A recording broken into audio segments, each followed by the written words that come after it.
as the sun beats down on iRacing's virtual Talladega Super Speedway, that can only mean one thing, that it is finally time for the biggest sim racing event of the summer. Ladies and gentlemen, welcome to the PGR SummerSlam 499. So happy to have you with us live tonight on PGR eSports Network as we bring you into virtual Lincoln, Alabama to begin what should be an electric weekend of racing from this famed super speedway. Tonight, we begin the road to Sunday afternoon's feature. And as we begin countdown to green, we bring you high atop iRacing's virtual Talladega Super Speedway. Welcome into the broadcast booth. My name is Dawson Wise. I'll be your host all night tonight and all weekend as well. And my co-host tonight will be Landon Velicky, our producer downstairs, DJ Lyon. Landon, I'll bring you in here briefly. What an event this is going to be. You are racing in this event, of course, tomorrow night in heat number 6. But as we bring you in for heat number 1, as we see the drivers on the screen that will compete in this heat race tonight, 21 of them. Landon, what do you expect from an event this weekend? Honestly, Dawson couldn't even tell you what to expect. These cars are as crazy as they come when it comes to super speedway racing here on this service. Crazy runs, crazy drafting, absolute just insane racing is what you can always expect with these Gen 6 race cars, and especially when you have such a caliber of drivers like we have in this first heat and the remaining 7 heats after this. It's going to be one to watch for sure.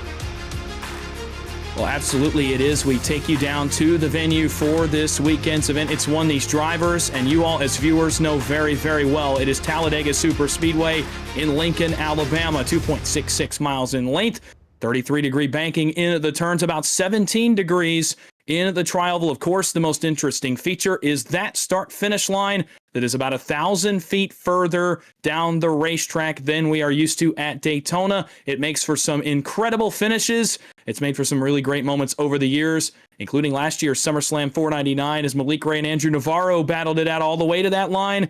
Surely we'll see something like that again. As qualifying goes onto the speedway, we'll now take you into the prize pool. This is what the drivers are here for. You see that first place prize, $1,500 to the winner.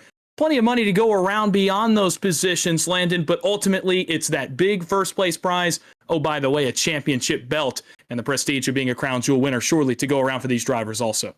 Yeah, and last year it was Malik Ray taking that home, and you could see how proud he was of it when he posted that all over social media, that he got his belt plus the prize winnings to go along with it. It's something that everybody wants. It's one of 2 crown jewels that we have here at PGR eSports. Obviously, the other, the PGR 500 in February, but this is the second time around for the SummerSlam, third time around technically, but the second time with such a caliber as this, and it's going to be so wanted by these drivers to get that belt, get that prize money, and they're going to be willing to do whatever it takes to do so, Dawson. They're going to, you know, some people say, Tony Stewart said, I'll wreck my mother, I'll wreck your mother for a championship. That, you know, that's what these guys are going to be going for here this weekend. But first, you have to get through these heat races and then the dual races just to even have the shot at the feature race on Sunday. So lots of obstacles for these guys, but a lot of them, they're going to find their way through it and try and win that championship belt there on Sunday.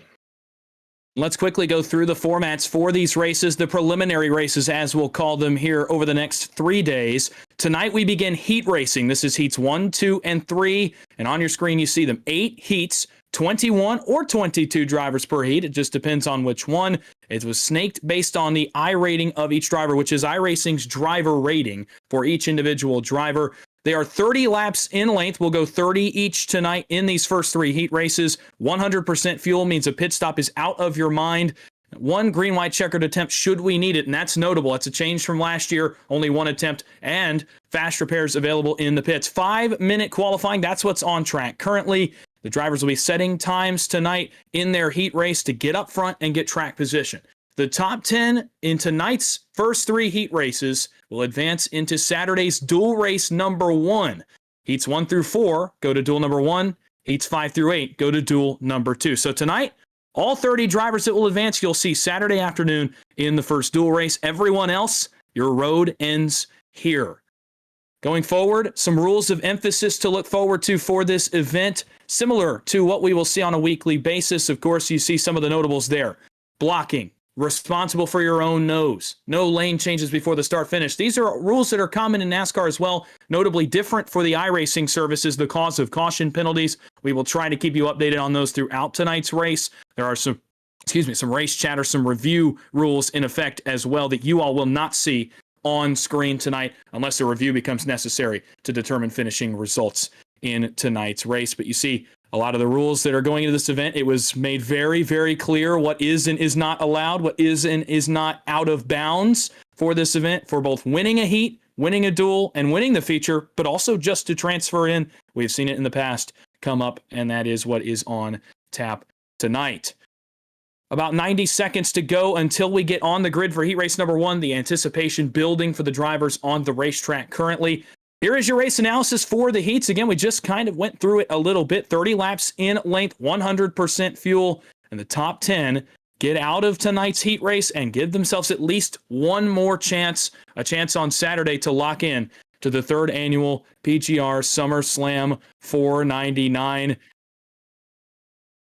As we look forward here, we'll thank our sponsors. I want to thank VRX Simulators returning for another event. They were with us last summer for the SummerSlam 499. They were with us in February for the PGR 500. They're with us a lot here on PGR eSports. We definitely thank them for their support, as well as Brian Hennings, the liaison kind of for us with VRX. Thanks to him and VRX for their sponsorship.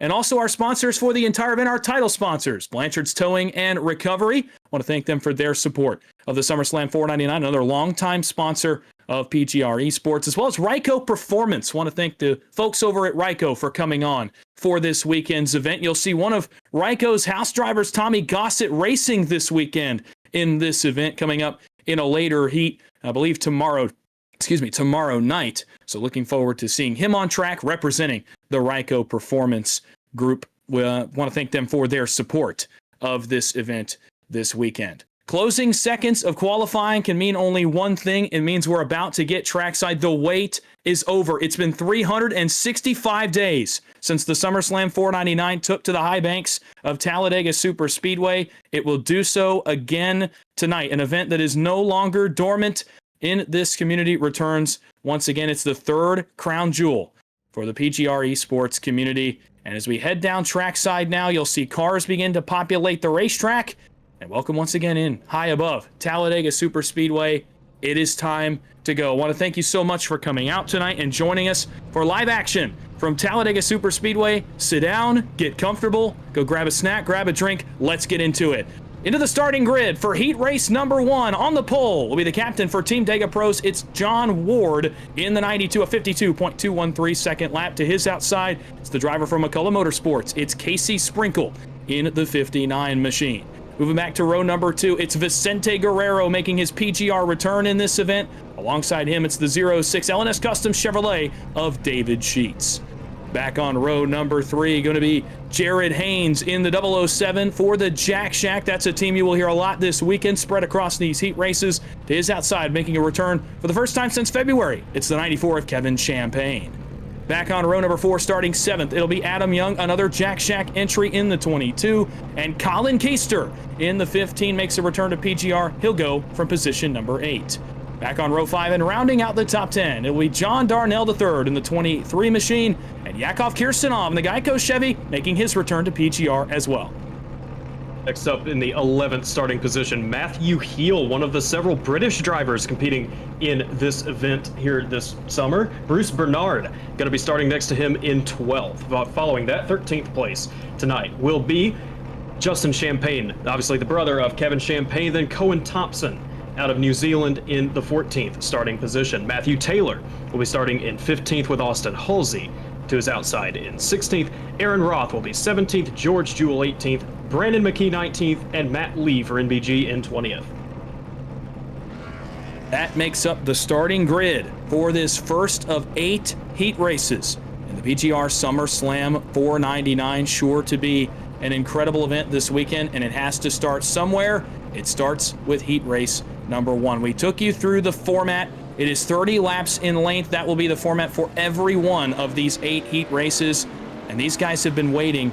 And Landon, you're a driver, so before we go green, you are racing tomorrow. You know, kind of a 2-part question before we go green. Number 1, you know, what is it like to sit up here before you get in the race car, having to wait, having to watch? And then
got to start somewhere, and here is where it will start. It is 30 laps at the Talladega Superspeedway to determine which 10 of these 21 will advance to Saturday afternoon's duels. Here we go.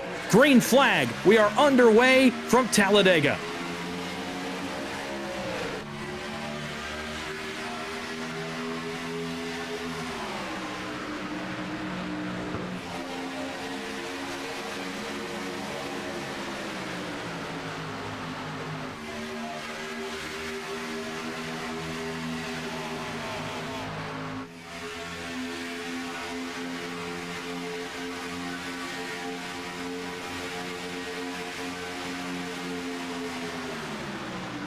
Into 3 for the first time in this first heat race, 2x2 all the way back through this 21-car field. Into turn number 3, the outside line, but losing that push.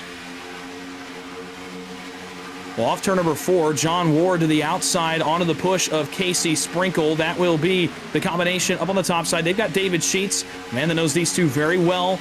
Again, you'll see a lot of guys tonight that know each other, that race around each other often in these money racing scenes. And tonight, so far, it's those top 3 on the outside working the best. But on the bottom, it is a veteran combo. It's Vicente Guerrero in the 14, that yellow and black and white machine, pushed by the Jack Shack entry of Jared Haynes off of 2.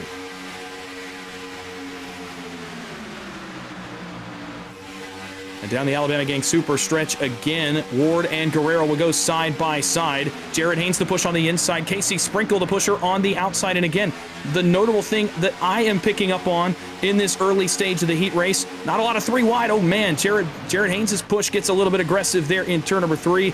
And that's going to be the feeling out process that Landon and I talked about a little bit just a moment ago.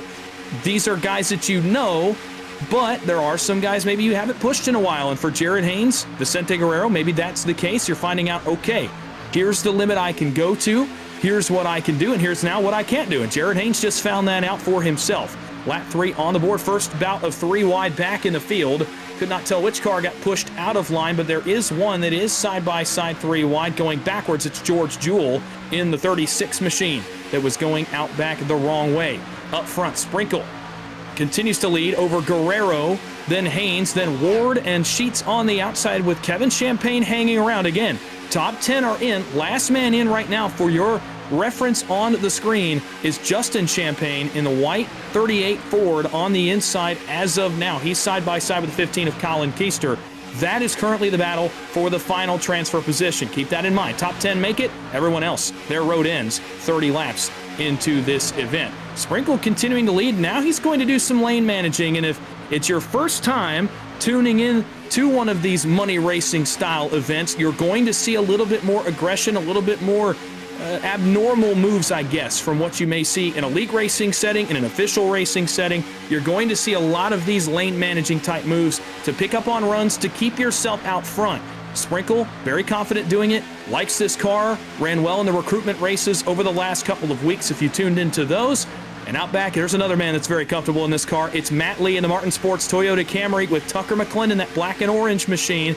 As they roll to the outside, you see them 3 wide. Sheets is going to pick them up, but through the middle. Actually, it's where the run will be here. It's Kevin Champagne and Colin Keister coming to the back bumper of Casey Sprinkle. Sprinkle athlete moves down, but in the scramble, it allows John Ward to pick up the lead on the bottom with the help of Vicente Guerrero. Both those cars go clear. They will both likely move to the middle to block that run from Casey Sprinkle. Another aspect of this race you'll see throughout the week is the side draft that we'll see the outside line do on the back straightaway here and into 3. Watch Casey Sprinkle, watch Kevin Champagne. Look at this line. Watch how close they get to that bottom lane. What that's doing is that is stopping their run.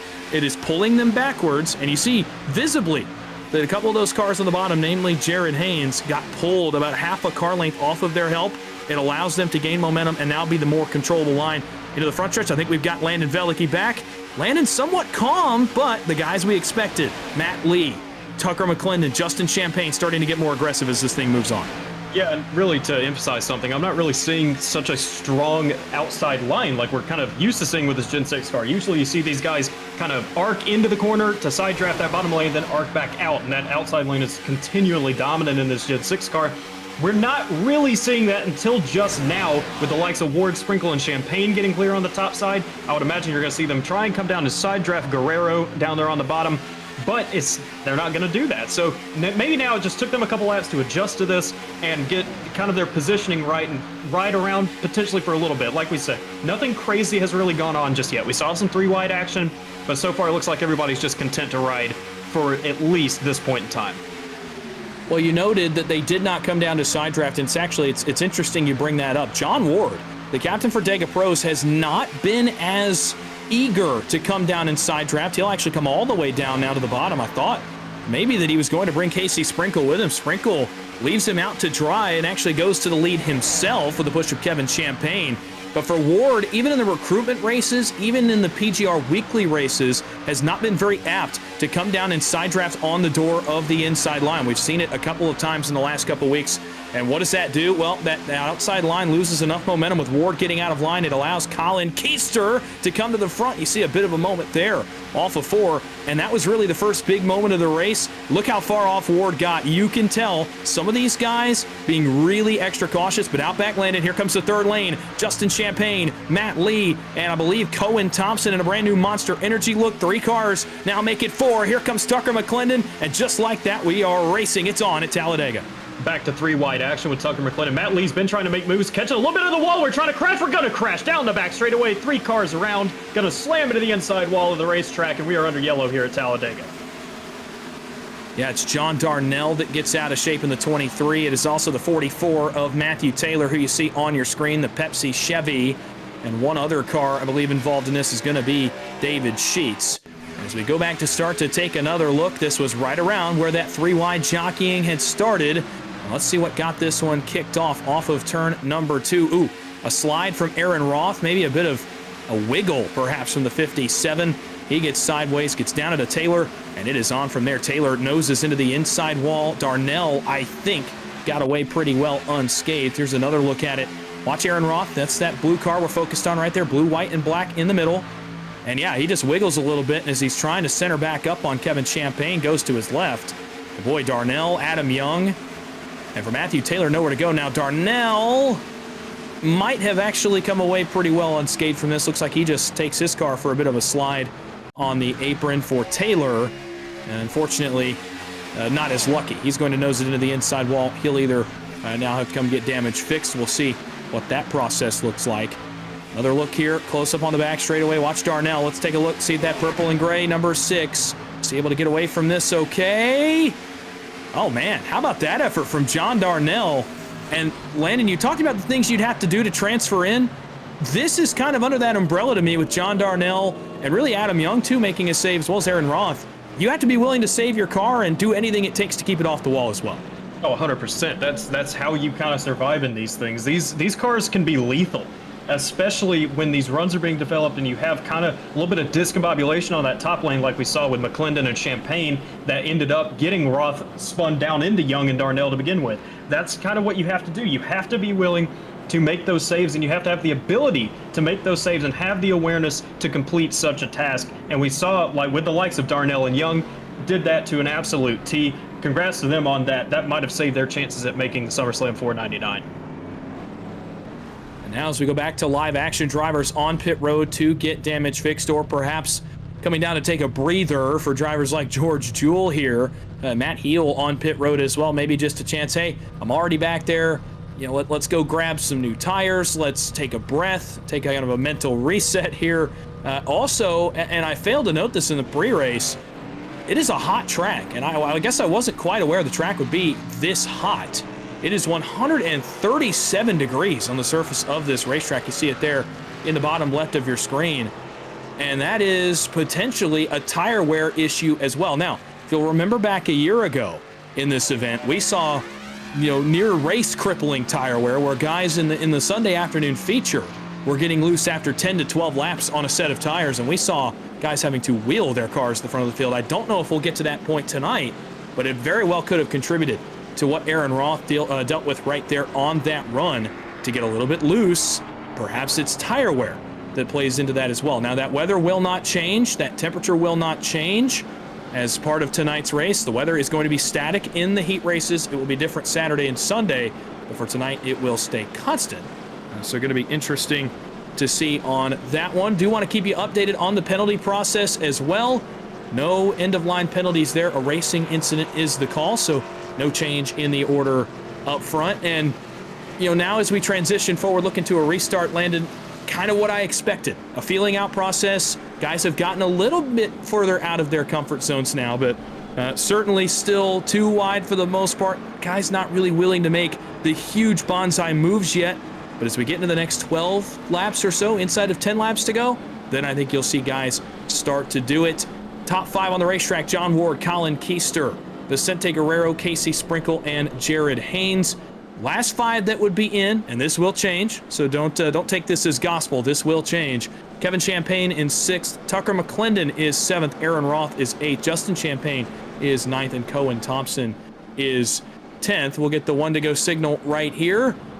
And Landon, we'll circle back to this point I was just making. It's kind of what I expected, but you saw right there Matt Lee, Justin Champagne, a couple of those guys that have been around this thing for a long time. They've settled in enough now. They're trying to get some track position back. Definitely. Those are guys that they know they have to get that track position. They're of the mindset, just like many of us, I know myself included, are that the safest place to be in the field, especially in a race like this, is at the front of the field. So you're going to be making every move possible to try and get yourself up there and away from all the madness behind you. I do want to make one quick point on Adam Young, who was involved in that accident right there. We thought he got away just fine. I was informed he actually received a meatball flag on that one, which tells me he must have got hit like square in the wheel or something. Looking at him now, he might have a little bit of right front wheel damage, but he is back on the racetrack. I think his car is going to be okay. That's just an update for the Jack Shack driver, Adam Young, if anyone was interested in knowing his fate. And also, we've got John Darnell out here too. A little bit of damage he received on that, going to be a-okay as well. So honestly, all things considered, Dawson, I'm really, really glad that we really got away with one there. I mean, that could have been a much bigger accident. Could have had a lot more damage to these drivers, but they're still in it, and they're going to be trying to do exactly what we just talked about with Champagne and Lee, trying to get that track position back. Well, you made a good point. All things considered, that one started really right around the 8th position on the racetrack. 21 cars on the speedway. That could have easily been 8 to 10 cars. It could have been a night ender for some had it stayed on the racing surface. I think the fact that it moved off the racing surface and went down towards the inside wall was a benefit not only to the drivers initially involved, like a John Darnell or even a Matthew Taylor, who, yes, he nosed in the wall, but certainly would have been a lot better than if he had come back across the racetrack. For those drivers involved, that is ultimately, you never want to be wrecked, but ultimately that is best case scenario. If it's going to happen, is to spin, maybe get a little damage, come down, fix it, reset, and be right back out on track. There will be 19 laps to go in heat race number 1. John Ward and Colin Keister will bring the field back into the restart zone as they work back up to full song. Green flag goes back in the air. It's an even restart, pushes to both drivers in both lanes.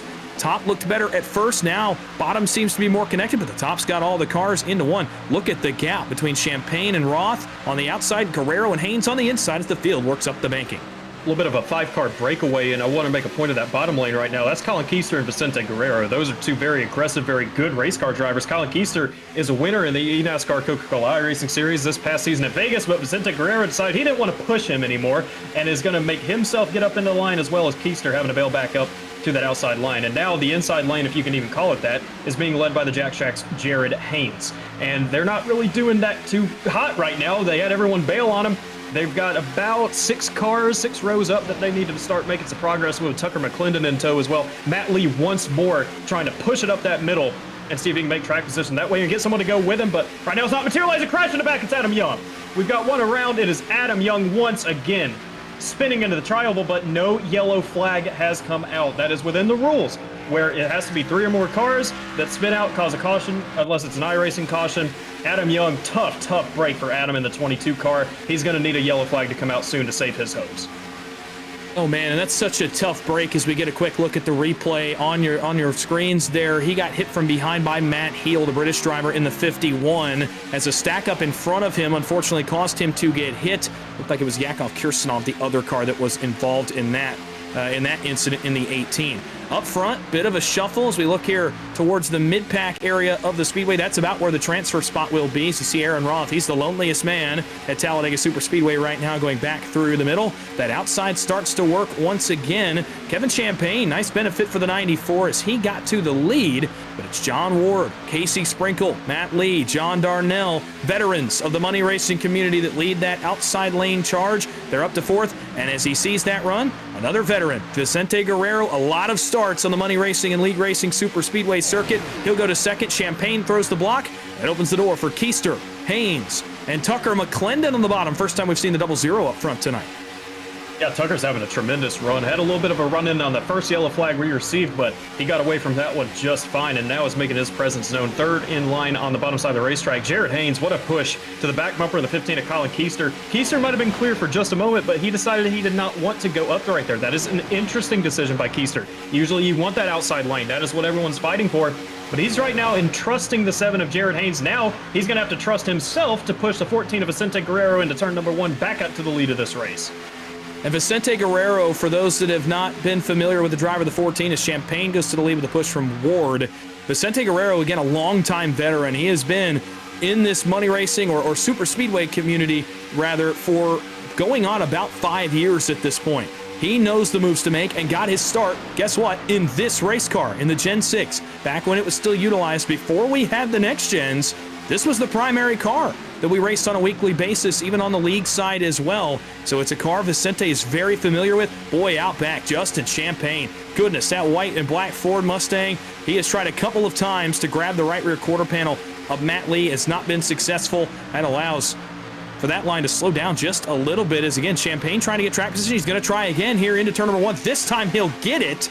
And Matt Lee not going to be writing that one in the mental notebook, but will Champagne get any help? Does not look like it. Off of 2. Does Lee keep the help? He will, in the form of Kirsanov. How about Cohen Thompson going with him? And that move backfired for Champagne as he'll start to move backwards now.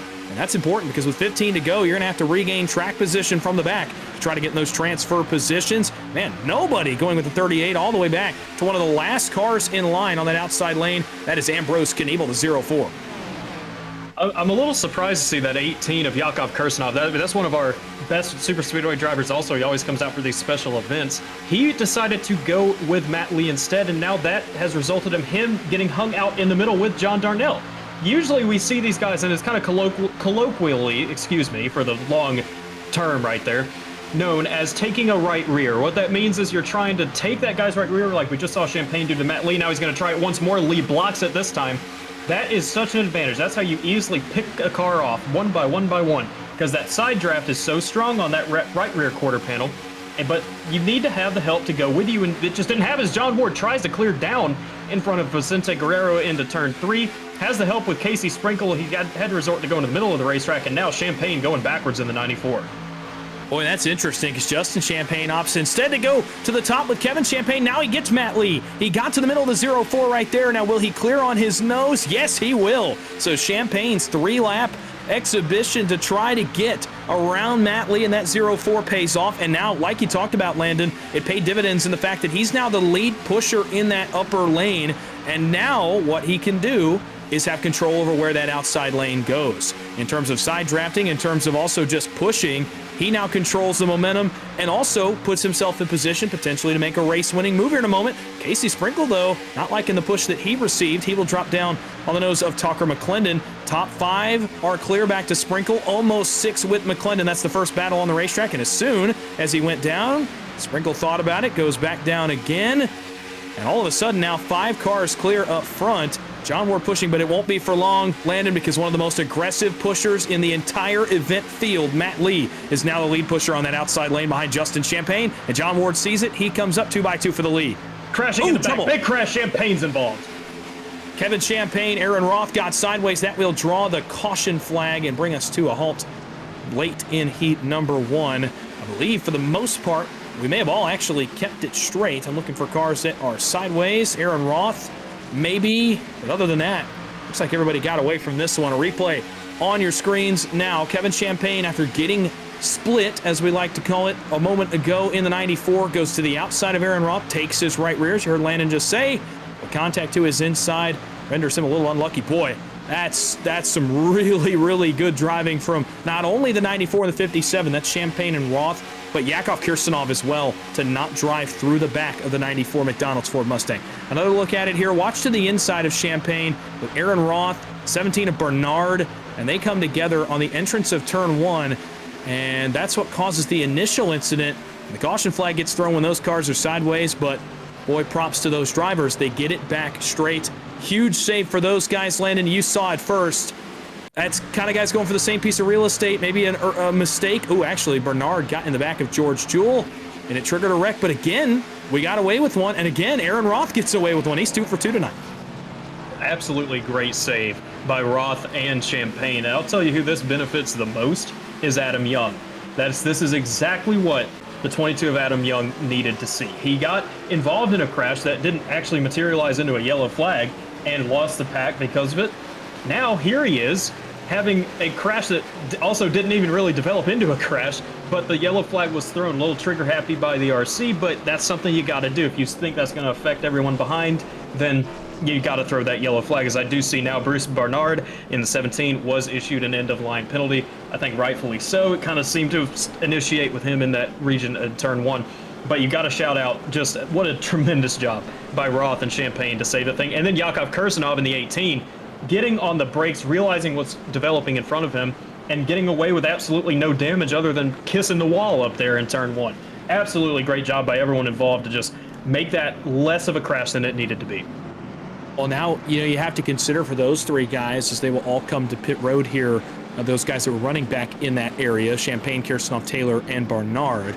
You have to now consider for those 3 that were involved in the crash, you have to consider the fact that if they make the top 10, if they make the run and they get into those transfer positions and end up racing on Saturday, you're going to remember the driving that they just did right there. They may very well have saved their chances of advancing forward in this event. It's little moments like that that can mean so much. And you talked about another one that I want to go back to as well in Adam Young in the 22. 2 laps down, he made a pit stop actually during this green flag run. He's going to get one of them back right here.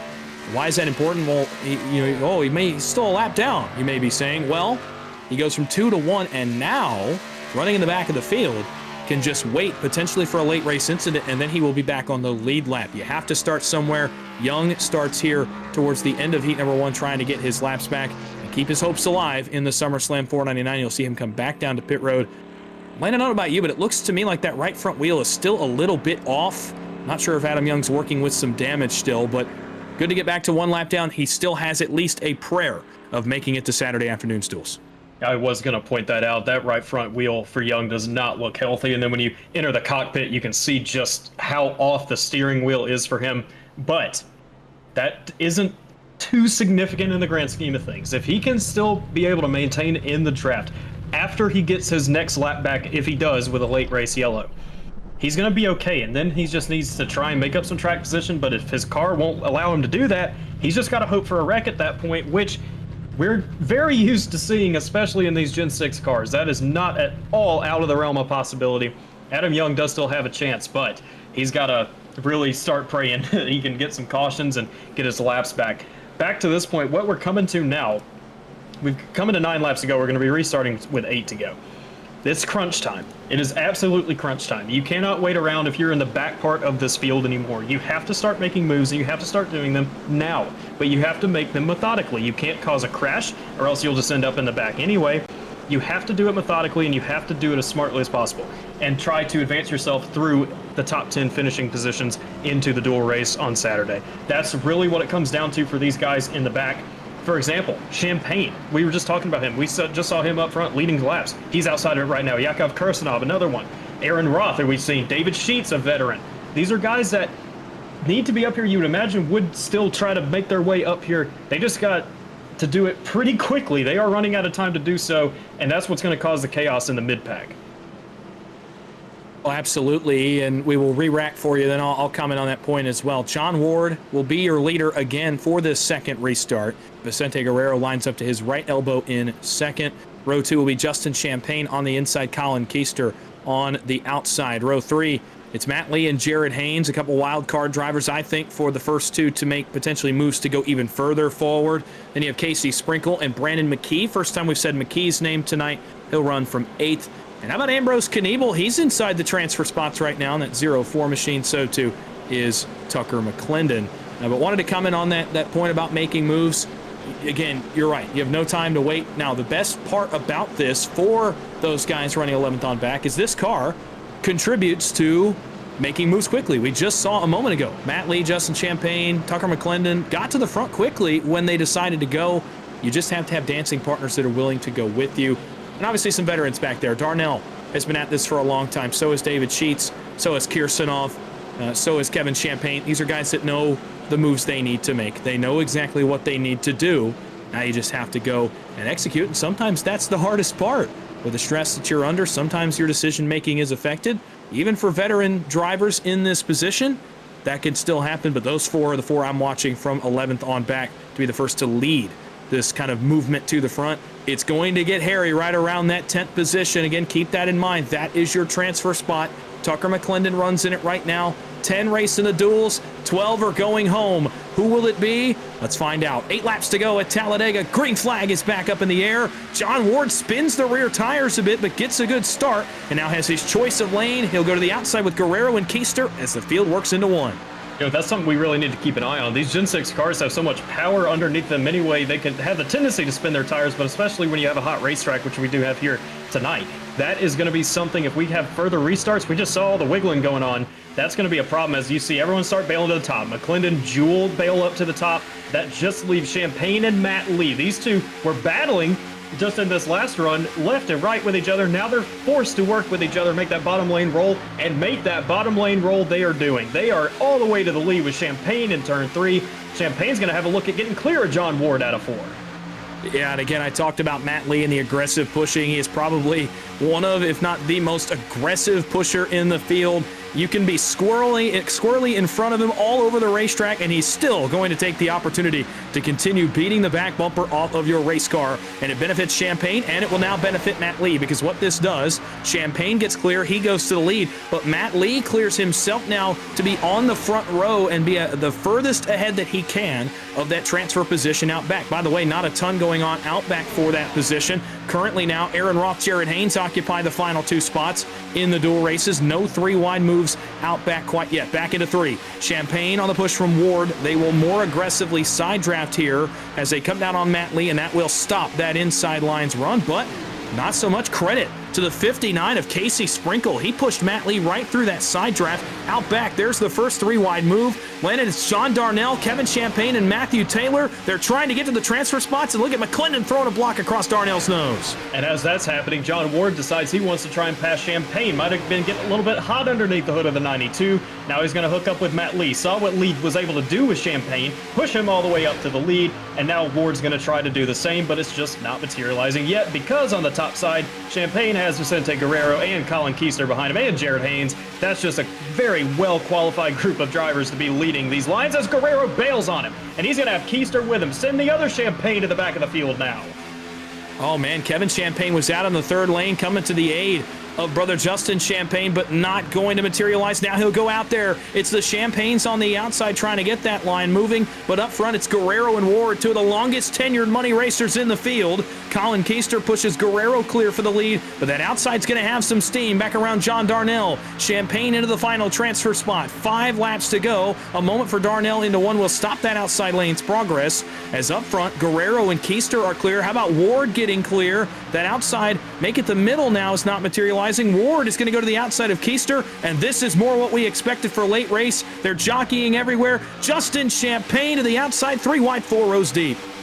What a great brother to have. Kevin Champagne, the 94, getting right back up there, linked up with him, and he's going to send him all the way from the back to the front of this field. What a run by the outside lane. They got the help. They got all the momentum they needed, and we're starting to, maybe tough move right there by John Darnell, but he's going to be able to get up also on this outside lane. Now all of a sudden the middle's dead. We got a car in the wall in front of Kirsanov. He's going to save it. That's going to kill that outside. Crashing. Darnell's almost around. I think they sorted it out, though. They did not. Darnell's going to come back, but because it's only 2 cars, now they're going to crash in front of them. It's Tucker McClendon, and the caution flag is back out. McClendon, Kirsanov, Kniebel, and Darnell crash on the entrance to turn number 1 and send Heat 1 into an overtime attempt. And that was 4 of the cars that were running in transfer spots just a moment ago. And now, an unfortunate backfire for them. You see it start with David Sheets and Kirsanov. Sheets gets in the outside wall. Darnell tries to check up. He gets hit by Ambrose Kniebel. That's the first portion. Up ahead, it was Tucker McClendon and Yakov Kirsanov that come together further up, and they are both involved in this also. Those two look like did not incur quite as much damage. Let's take a look and see what happens here with the Geico Chevy and also that black and orange Ford in the middle. And this directly started with that outside lane getting so far ahead, the middle lane started to kind of fall apart. And right here as the outside gets into some problems, let's see what happens. Ooh, Kirsanov comes down, gets into McClendon. David Sheets gets some more of this as well. I mean, all things considered, I'm not sure any of these 4 cars have incredibly crippling damage to their race cars here, Landon, but you know, nonetheless, maybe some wheel damage. We saw it with Adam Young. I didn't think his car was worse for wear, and he has a right front that is not pointed the right direction, so I have to wait and see. But for me, all 4 of those cars I think may have gotten away with one here. We'll obviously wait to see until these guys come back around. The one that I'm concerned about is Ambrose Kniebel in the 04. His wheel completely snapped dead on center, and when that happens, it means you got some wheel damage under that thing, and that might be the end of his campaign for the SummerSlam here tonight. Other than that, Kirsanov with very slight damage, McClendon slight damage, and Darnell also kind of getting away with another one, but Kniebel, that's tough for him. That's a lot of damage underneath in the suspension area of that 04 car. Everyone else, though, they seem to be okay, and then we're going to re-rack it once again for an overtime finish here in heat number 1, and this is really where the wick's going to get turned up. Well, absolutely, and look, back in February, you know, we made it a point throughout the week that most of the heat races needed the 1 overtime attempt. Now, all of them finished under the green flag, and that I do want to make a point of, because we will need to talk about it. I didn't know if we'd need to talk about overtime in the first heat. We will. Here's how it will work as we get ready to re-rack. Adam Young, by the way, going to get that second lap back, so if something were to happen here, in fact, I think he's actually gone another one down, so he'll come back to 1 lap down. So scratch that for Adam Young. A tough night continues. But for overtime here, here's how it will work. If the incident occurs at the front of the field or around those transfer positions on this first lap of overtime, the caution will be thrown and iRacing scoring will be used. But at race control's discretion, the race may be kept green. If the incident is off the racing surface or outside the transfer positions, the race may be kept green. We will race this thing out under the green flag. Back in February, we had a couple of the heat races that had a crash on the first lap of this overtime. That a caution was not thrown. We were allowed to race back under the green flag, and the top 10 were decided under green, which these drivers are most likely going to want. Unless you are one of the ones that gets into an incident in the transfer positions, you're likely going to want this one to stay green in these last 2 laps so that you can fight it out on the racetrack, not have a moment of caution determine where your finishing position is in this heat race. And we'll now start to re-rack, and boy, I mean, you know, who's in this heat is up front. Colin Keister is in the lead there. You see the penalty. Tucker McClendon is going to be receiving an end-of-line penalty here in the 0-0. But Colin Keister is the leader. Again, a guy that knows the lead at a super speedway extremely well. Matt Lee runs right behind him, another man that knows this speedway very well. Row 2, Justin Champagne, you saw him make that run from the back to the front. Casey Sprinkles run up front pretty much all race long in that 59. Kevin Champagne made the run in 5th. Matt Taylor was involved in an incident, by the way, earlier, nosed it in the inside wall. The Pepsi Chevy is 6th. Vicente Guerrero 7th. How about George Jewell in 8th position, looking to make his way into the duels. John Ward all the way relegated to 9th after leading on our last restart. And Austin Halsey currently occupies the final transfer position. And we kind of go back to what you talked about last time, Landon, and that's that, you know, these guys outside the positions now, Kirsanov, Darnell, McClendon, Kniebel, Sheets, Roth, Haynes, McKee, now is definitely go time. And you're going to see some moves here that goes into the desperation you talked about, being willing to do anything it takes to get yourself in. And for some of the guys outside the top 10, they're guys that know how to make those moves. 2 laps to go at Talladega in a heat race. You're stressed if you're a driver, but you're making your game plan right now.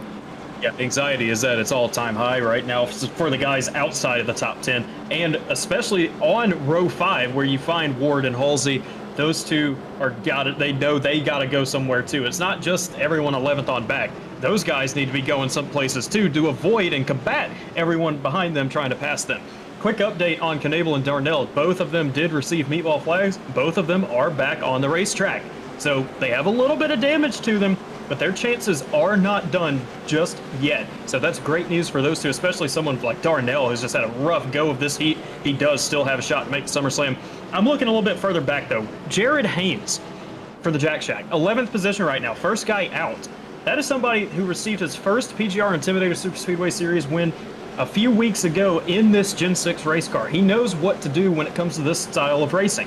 And he's going to have to use all of his knowledge to get himself into this transfer position. And who knows, maybe try and go for a win in these final 2 laps. But we're going to see some absolute chaos. And honestly, who knows who's going to win this race. Anybody on this racetrack can win it, and anybody in here can transfer.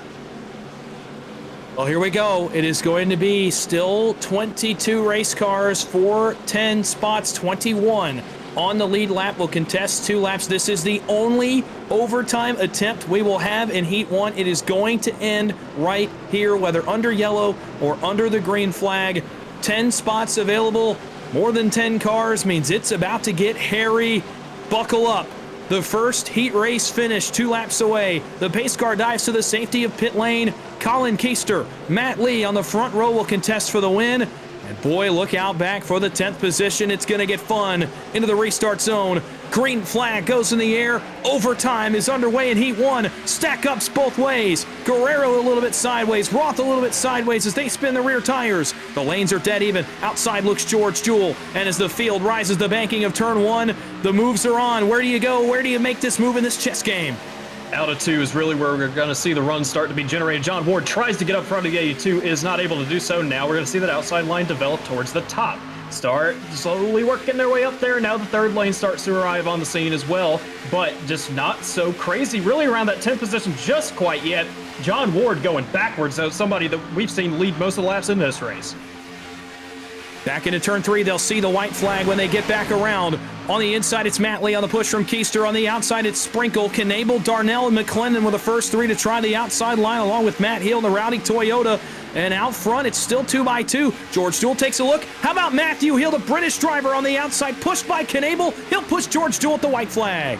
Jewell with a great block on heel, and now he's going to come back down and crash. No! 2 of them around, almost going to save it. They're still trying to save it, and we're crashing again. Does not matter, white flag in the air. Matt Lee still with the push from Colin Keister, tandeming away from the field, but that's not going to be good news for them in terms of winning this heat. That 10th position still up for grabs. John Ward is in dangerous position here, ladies and gentlemen, as he's in the middle and losing spots. He's the final man in as of right now. Into 3, tandeming away are Keister and Lee. They'll try to move away from the field. It's 3 wide out back, potentially for the final spot in the dual races. They're going to drag race for it. Ward, Thompson, Roth, all drag racing for spots. Through the trial, these guys can't get too aggressive. On the outside, Justin Champagne, a power move pushed by his brother. 3 wide at the line. Champagne wins Heat 1, and it's Cohen Thompson that gets the last position in a frantic finish to the first heat race of the SummerSlam 499. Thrilling finish that was for heat race number 1, and we still got 7 to go, ladies and gentlemen. It's going to be a great weekend of racing, but just a tough break for everyone 11th on back. I know John Ward, he was getting real scared right there in that position, but he was able to transfer. Tough for Knable, Heel, and a few others, just not able to make it in. But congrats to Justin Champagne for winning heat number 1. And boy, for a moment, it looked like they were in the most precarious position, were Justin and Kevin Champagne towards the tail end of the field. And boy, instead, they're advancing. All right, here's your 10 that advanced on your screen. Justin Champagne wins heat race number 1. Kevin Champagne comes in the 2nd position. Matt Lee and Colin Keister go 3rd and 4th. George Jewell, how about that for the 36? He's in as well. Casey Sprinkle goes 6th. Matthew Taylor from the wall to an advancement into the dual races. He'll go 7th. It's Jared Haynes for the Jack Shack in the 8th position. John Ward advances in 9th, and Cohen Thompson finishes in 10th. And now we move to the guys who did not advance. Their SummerSlam is over. Landon, who are the guys that are not racing on Saturday? Ambrose Knable was going to be the first driver out of the SummerSlam this evening. Matthew Heel in 12th, John Darnell 13th, Aaron Roth 14th, Tucker McClendon 15th, Yakov Kursanov, that's definitely one of the favorites, knocked out here tonight, 16th, David Sheets 17th, Vicente Guerrero also leading so many laps, unfortunately taken out also in the 18th position, Austin Halsey 19th, Bruce Bernard in 20th, and then Brandon McKee behind that 21st, and Adam Young, just a tough break from beginning to end for Adam Young, will be eliminated as well. Well, as Champagne continues to celebrate, he'll go to the wall and shades of Jimmy Johnson, burn it down right against the safer barrier for as brief a moment as you could possibly get right there for Justin Champagne. He gets the win, and I believe we're going to get to talk to him here in the broadcast booth as he is the winner of Heat Race number 1. So briefly, before we take our break and head over to get ready for Heat Race number 2, let's get a word from the 38, the man in victory lane for Heat Race number 1. Justin Champagne, it's the boys in the broadcast booth. Do you have a copy? Yes, sir. I got a copy, man. Well, boy, about as chaotic a race as you could possibly ask for in this first heat race for you and for Kevin as well. You guys go from the front, lead a bunch of laps, go to the back, have to rebound, make a charge back to the front, and manage not only to get into the Saturday dual races, but go 1-2 in a heat race. Take us through the end of that race, in your 3-wide move, but also what a roller coaster it was for you here in heat number 1. Yeah, I didn't really qualify that well, so I had to make my way through the field. And I tried to make a lot of moves, but, a lot of people kept sticking me out and not going with me. I get it. People want loyalty, but I'm not really loyal when it comes to these type of races. I'm not going to lie. But I got to the front, got to the top 3. Kevin, they stuck him out too, and he wrecked, which was unfortunate. And then I think the second to last start, he came out of nowhere. It gave me a crazy push down the back and kind of helped me out because I was dropping back too. But on that green light checkered, it was just smash the gas, turn left, and go fast. And that's all we did. And he gave me one hell of a push down the back. And I saw them battling up front, and I knew I had to make it 3.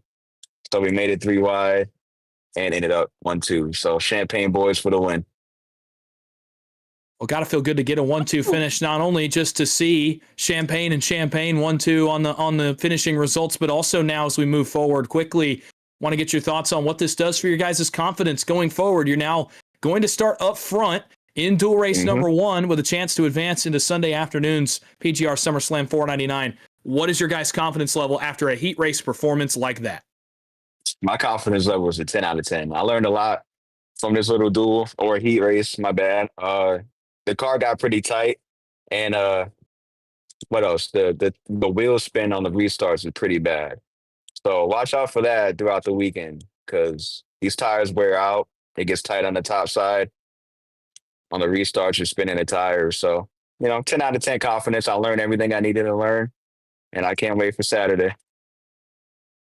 We're looking forward to it as well. Hey, it's victory lane for you in the heat race. So, hey, before we let you go and celebrate, take a break, start to prep for Saturday, I do want to give you a chance. Is there anybody you'd like to thank or shout out? Shout out Kev. That's the only one I'm shouting out right now. He pushed me to the win. So, shout out him. Shout out my family. Shout out the fans. Shout out everybody. Shout out you guys putting this thing together. And we much appreciate it. And we appreciate you for talking to us. Congratulations Yes, on the win. Enjoy it. Thank Celebrate. You. But we'll see you on Saturday as you try to race your way into the SummerSlam 499. All righty. See you, boys. Justin Champagne, your heat winner for heat race number 1. And now a quick post-race discussion here because there is some stuff to talk about. You see it at the top of your screen. A huge win for Champagne, but it's heartbreak for the 36 of George Jewell. He has been assessed a last lap penalty. He will move to the end of the line. Heartbreak for the 36, jubilation for the owner of Blind Squirrel Racing, Ambrose Knable, who will transfer into Saturday's dual race by virtue of that penalty. And Landon, I wondered how long it would take for us to talk about some post-race discipline. It is no longer than Heat 1. Champagne wins, but Knable is in on the last lap BOL. Well, it's really just what you said. Terrific news for Ambrose, especially after getting a meatball flag with just a couple laps to go and still ends up transferring. But again, heartbreak for George Jewell, someone that was racing really, really well here tonight. Kind of at the beginning of the race, kind of just in that top 10 area, just inside it, just outside it sometimes, and then worked his way all the way to a top 5 finish in the heat. Unfortunately, given the EOL for some sort of incident that happened on that last lap, the last couple of restarts, or last 2 laps, I should say. But like you said, it's amazing news for the owner of Blind Squirrel and all of Blind Squirrel Racing, really. Ambrose Knable, their captain, getting into the SummerSlam. At least advancing for now. Getting into the dual race on Saturday, but then it's a whole nother story from there. We'll see what Ambrose can do with it. Arguably, it's easier to get in once you get to the dual race. They take top 20 on Saturday, so Ambrose just got himself a chance to race on Sunday afternoon. We'll have to see once that occurs. Here's what's going to happen now. We are going to get ourselves switched over and ready for heat number 2. So what we're going to do is we're going to take a quick break here momentarily. We're about 15 minutes away from the grid. We'll be back before then for some pre-race coverage for heat race number 2. Landon will be bidding you farewell for now. Might see you later on. Might see you tomorrow. Obviously, we'll see you in heat number 6 tomorrow night as you begin your effort in the SummerSlam 499. But I do want to thank you for calling this race with me and getting up here and getting some exposure for the viewers before you get on track for your efforts. So thanks so much for joining me in this one. And we bid you the best of luck for the broadcasters this weekend, carrying the banner for us in this event. We're going to take our quick break right now. We'll step aside and we'll be right back with coverage of heat number 2. You're watching the PGR SummerSlam 499 heat races. We'll be back momentarily. Stay with us. Heat number 2 on the way. Racing isn't easy, but experiencing it is. iRacing puts you in the driver's seat with the industry's leading sim racing game. Drive on laser scan replicas of the greatest racing circuits from around the world. Go head-to-head against other drivers chosen by skill-based matchmaking to ensure competitive racing at every level. Compete across all your favorite series. In officially licensed cars, engineered to deliver the most accurate driving experience possible.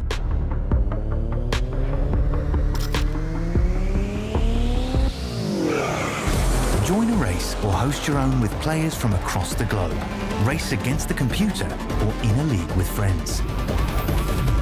Feel the thrill behind the wheel. Visit iRacing.com.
Good evening once again from Talladega Super Speedway as we welcome you into the PGR broadcast booth for Countdown to Green or the SummerSlam 499 heat races. We welcome you now to heat race number 2 of 3 on the night of 8 total over the next 3 days as we continue to whittle the field down in this event. We'll bring you pre-race coverage now for heat race number 2. My name again is Dawson Wise, bringing you through all of the action in heat race number 2. My co-host will be Landon Felicki. He has stepped away for a moment. We will bring him back in when appropriate, when he gets back and is all settled in for heat race number 2. So glad that you've decided to join us.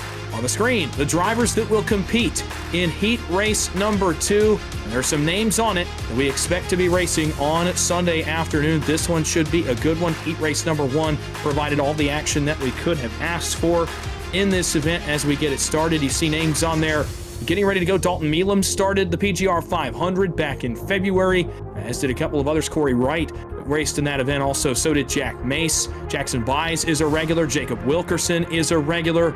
Jake Pittengoro last week in the recruitment race made his name known. That's why he's in this event. Kenny Reel is in this race, a former Gen 6 winner in the PGR Weekly Series. Kirill Kananovich is in this race as well, a long-term super speedway racer. Spencer Burns is in this race, a late entry to the SummerSlam 499, one of the most experienced super speedway racers on the service. Mike Davenport, Matt Frady, just a couple of the notable names in this. It's the second of 8 heat races here tonight. And as we get into this one, we go now to the Earth View. Virtual Lincoln, Alabama, the host city. Virtual Talladega Super Speedway is the venue, one of the most famed venues in all of oval racing. What better place to have the biggest sim racing event of the summer than the high banks that we know so well? 33 degrees of banking in the turns, about 17 in the tri-oval. The notable feature of Talladega Super Speedway, as we mentioned in heat number 1 and came into effect in heat number 1. You'll see on your screen that start-finish line is 1,000 feet further down the front straightaway than it is at Daytona, and it provides opportunities for drivers like Justin Champagne to make late moves and get a win in your heat race, as he just did. If you're just joining us for heat number 2, heat 1 was incredible. We'll go at it again on this 2.66 mile oval for heat race number 2 in a moment. You'll see on your screen now the payouts for this event, $1,500 to the winner of the SummerSlam 499 on Sunday afternoon. But beyond that, it's the championship belt, it's the prestige, the bragging rights, all that goes with it as well. By the way, Justin Champagne won a cool $30 for the heat race, so he makes his money back in that race. Dual winners will get $100, and you'll see the payouts scale all the way to 30th position on Sunday. So making the show gets you something, but all these drivers really are here for is that big money prize and the championship belt. And they will compete for it here in a moment. And so too will heat race number 2. We're about to enter into the qualifying period for this heat race. And as we continue through pre-race coverage, we'll look at our heat format. Again, 8 heats. This is heat race number 2 of 8. And there will be, I believe, 22 drivers in this heat race as well. And it's based on driver rating, or as we know it on the service, I rating. And it is snaked back and forth. And if you know what a snake format is, say, for example, and this is a really novel example, but a fantasy football draft that uses the snake format 1 through 8, then 8 through 1, then 1 through 8 on down the list. That is how we formed these heat race fields. It is 30 laps with 100% fuel, no pit stop required for gas. 1 green-white checkered attempt is available to these drivers. A 5-minute qualifying period. That's what's on the track right now to set the grid for this second heat race. And then we get into the important part for these drivers. The top 10 out of 22 advance into Saturday afternoon's duels. That's a total of 80. We'll take 10 out of 22 from this heat. Everybody else, your run ends tonight. Your run in the SummerSlam 499 could be 30 laps, and then you could be headed home. And that's what you want to avoid if you're one of the 22 starting in this race. Talking about some of the rules of emphasis. We talked about the blocking rules. This car, obviously, you have to make a bit of a point of the blocking with the way the drafting package has been updated over the last 6 months. We talked about being responsible for your nose. We saw in heat race number 1, George Jewell penalized on the last lap for that very rule. No lane changing before the start finish. No passing below the yellow line. Those are NASCAR rules. And then we have some cause of caution rules as well. You'll see those pop on your screen if necessary. And then some race chatter and race review processes for drivers involved as well towards the bottom there. Some of the rules we'll be looking at throughout the course of this evening in heat race number 2. We'll take a look at the dual race format here. This is what these guys are trying to get to. This will be Saturday evening. 60 laps of the duels, 100% fuel, 3 green, white checkered attempts should we need them. The grid will be set by your finishing position tonight. This heat, number 2, will go to dual race number 1 at 4 p.m. on Saturday afternoon. The top 20 from each duel, well, you get to race on Sunday. If you finish outside the top 20, unfortunately, your run will end there as well. So the stakes continue to stay high throughout the course of this week as we go. It doesn't just end with your heat race. This is not the only time you're going to have nerves. You're going to have to do it again on Saturday. Oh, by the way, then you have to go run 499 miles on Sunday afternoon as well. Certainly is a huge part of the event. Want to thank our sponsors here for both heat race number 2 and our event as a whole. It's Blind Squirrel Racing, and what better timing as their captain Ambrose Kniebel advances to the dual races a few moments ago. Blind Squirrel Racing, thank those guys so much for their sponsorship here of heat race number 2. A really cool moment for their captain Ambrose in that last race. I want to thank our title sponsors as well for their assistance and support with the SummerSlam 499, Blanchard's Towing and Recovery, for their support, a longtime sponsor of PGR. You'll see one of their drivers, Chris Blanchard, in this event.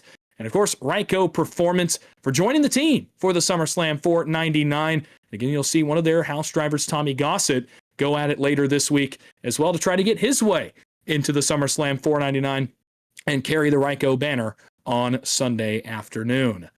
Boy, what a heat race we have got coming up for you right now. Heat race number 1 was awesome. The action was constant. Lead changes everywhere from the front to the back, back to the front for several drivers in the field, and a drag race to the transfer spot. How good can it get in a heat race format?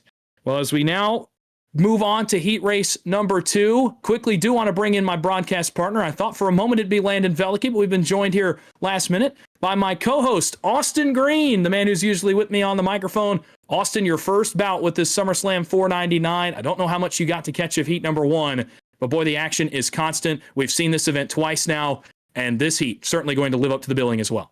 Yeah, PGR's second biggest event of the year for a reason. And I did get to catch just a little bit. Unfortunately, it was when you guys were under caution, I think about 9 to go. So still have some catching up to do on Heat 1. But man, I'm excited to see what we got here for Heat 2 and 3. And I don't know, Dawson, I always feel like the first night, guys are the most antsy. There's the most hype around it. And I always think these are usually the best heats.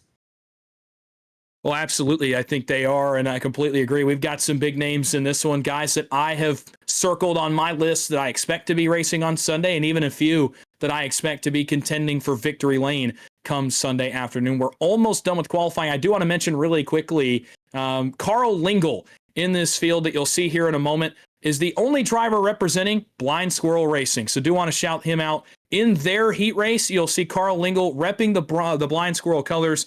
Man, it would be such a cool moment if Carl is able to advance to Saturday's dual races in the Blind Squirrel Racing sponsored heat race. Qualifying done, it's over with, the grid is set, and that means it is time to head down to trackside level and get onto the starting grid for heat race number 2. You'll see cars start to load in on your screen here momentarily as we get switched over and get you ready for the second of 3 heat races tonight. Same format, 30 laps is on the timing and scoring, and we are ready to get this one underway. Let's get right into it with the starting grid for heat race number 2. On the pole for the second of 3 heat races tonight, and 8 total, is going to be Jacob Wilkerson in the 43 machine, a 52.218 second lap.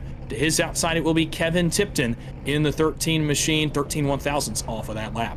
Row 2, going to be Kenny Reel of the Jack Shack in that 11 machine. Alongside him, it will be Jack Mace in the 07 on your timing and scoring for the British driver, the second British driver in the field. Row 3, starting 5th, it'll be Corey Wright in the 25, and it'll be Dalton Meelam to his outside in the 6th position. He is a man who started the PGR 500 back in February.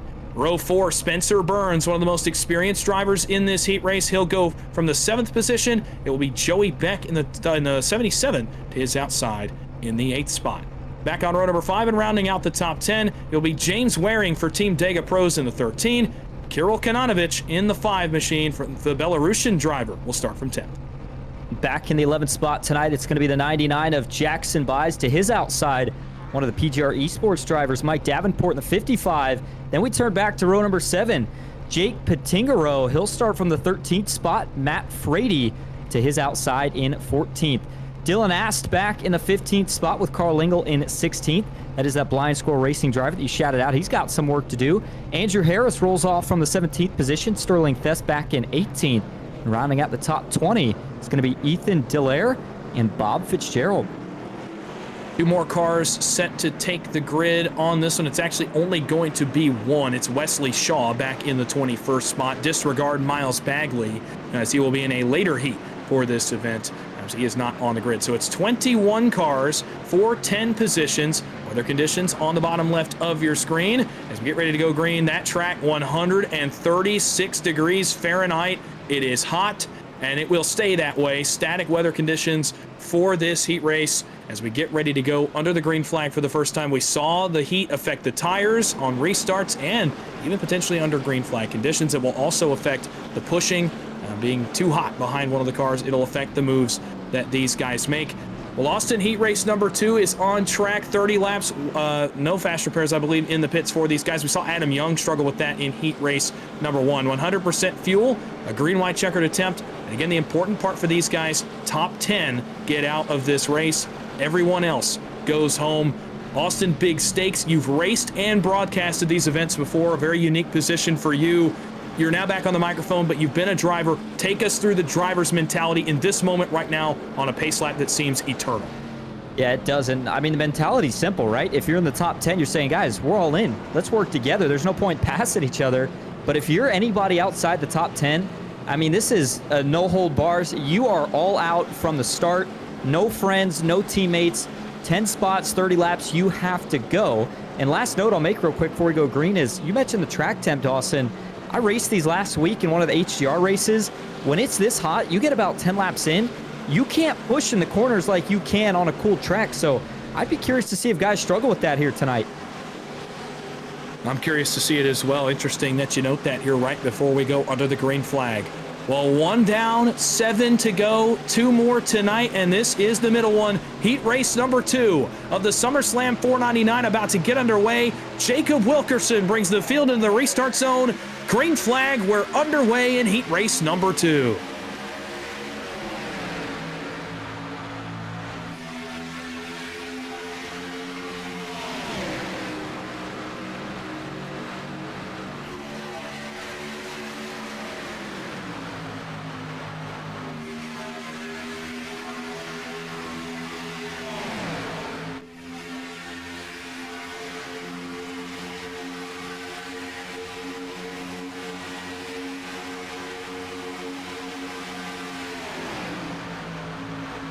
As they head for turn 3 on this opening lap. How about Kevin Tipton for the moment got the lead on the nose of the British driver Jack Mace, but it's Wall Wilkerson off turn 4, excuse me, as they come through the travel. Very similarly to heat 1, Austin, 2 wide all the way back to the field. No big moves yet. Look at that bottom lane though, and that's going to be a huge storyline in this race. Kenny Reel, a winner in this car, going to be aggressive, and there he goes to the lead in 1. Yeah, and a couple of guys I think thought 3 wide further back, but they think better of it. And up top should be the place to go, but Kenny Reel, no help right now up top. He's stuck there, and he's going to have to wait until he gets a little bit of help further back here. Now he's going to get linked up. Watch for him to go to the front. Looks like that's the 33. Jackson Wise, one of the younger drivers in the field, trying to tandem up, and another split up front. 3 wide into turn 3. Drivers not being very patient, not as patient as they were in heat number 1, that's for sure. Kenny Reel will pick up that car mid-pack. That's Kevin Tipton that started on the outside of the front row. Wilkerson continues to control the field up front in front of Jack Mace. And through on the outside, Dalton Meelam, one of the drivers that has experience from February, he'll go 3rd. Joey Beck up to 4th, already +4. And how about the big movers? Mike Davenport +7. Matt Frady +6, Carl Lingle +6, Sterling Thess +6. Guys outside that top 10, Austin, that you mentioned, they're making up ground early. They must have heard you here on the broadcast because they're coming forward on the outside. Inside, still lacking a little bit of momentum. Corey Wright is the first car, pushed by a guy who knows this kind of combination very well. That's Spencer Burns. I was just going to call out Spencer Burns before you said it right there. And I think he's one of those guys where if you see him, you try to follow him to go to the front, but if you're looking in your mirror and you see the 77, you're thinking, oh man, I know what he's probably going to do on the last lap. Spencer, one of the most aggressive, but one of the most talented super speedway drivers that you will find in the sim. And excuse me, that's the 06. The 77, though, another driver, Joey Beck, not used to seeing him in the PGR events, but so far so good. One's going to jump to the outside. Trouble. Kenny reel into the wall. The one spins. And more cars getting involved out back. Carl Lingle was one of them in that gold Blind Squirrel racing car. Sterling Thess is involved. A couple of others that are going to pile into this one. And it is early trouble in this second heat race. Looks like Kirill Kanatovic may have gotten a piece of this as well. Cars go sideways. It goes awry towards the front of the field. A tough break here for Carl Lingle that we talked about early in that Blind Squirrel Racing entry. We'll go back and take a look. This was towards the tail end of the field. Kenny Reel and Carl Lingle come together. There you see Thess. A couple of others come into it as well. That's Wesley Shaw in the 73. Kevin Tipton, our outside pole sitter, was also involved in this one just a little bit in that car. But similarly to heat race number 1, we may have gotten away with one. You see here a bit of an extended replay as we now get on board with the 11 of Kenny Reel. He's getting a nice push here from Jackson Bison. Everything is sunshine and rainbows for the 11 until you get to the tri-oval and, may have checked up just a little bit as that outside came down to side draft.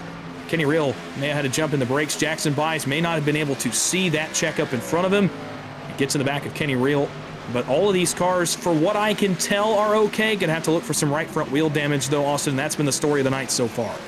Yeah, and I've heard that term a lot with these cars kind of being tanks if you don't damage the suspension.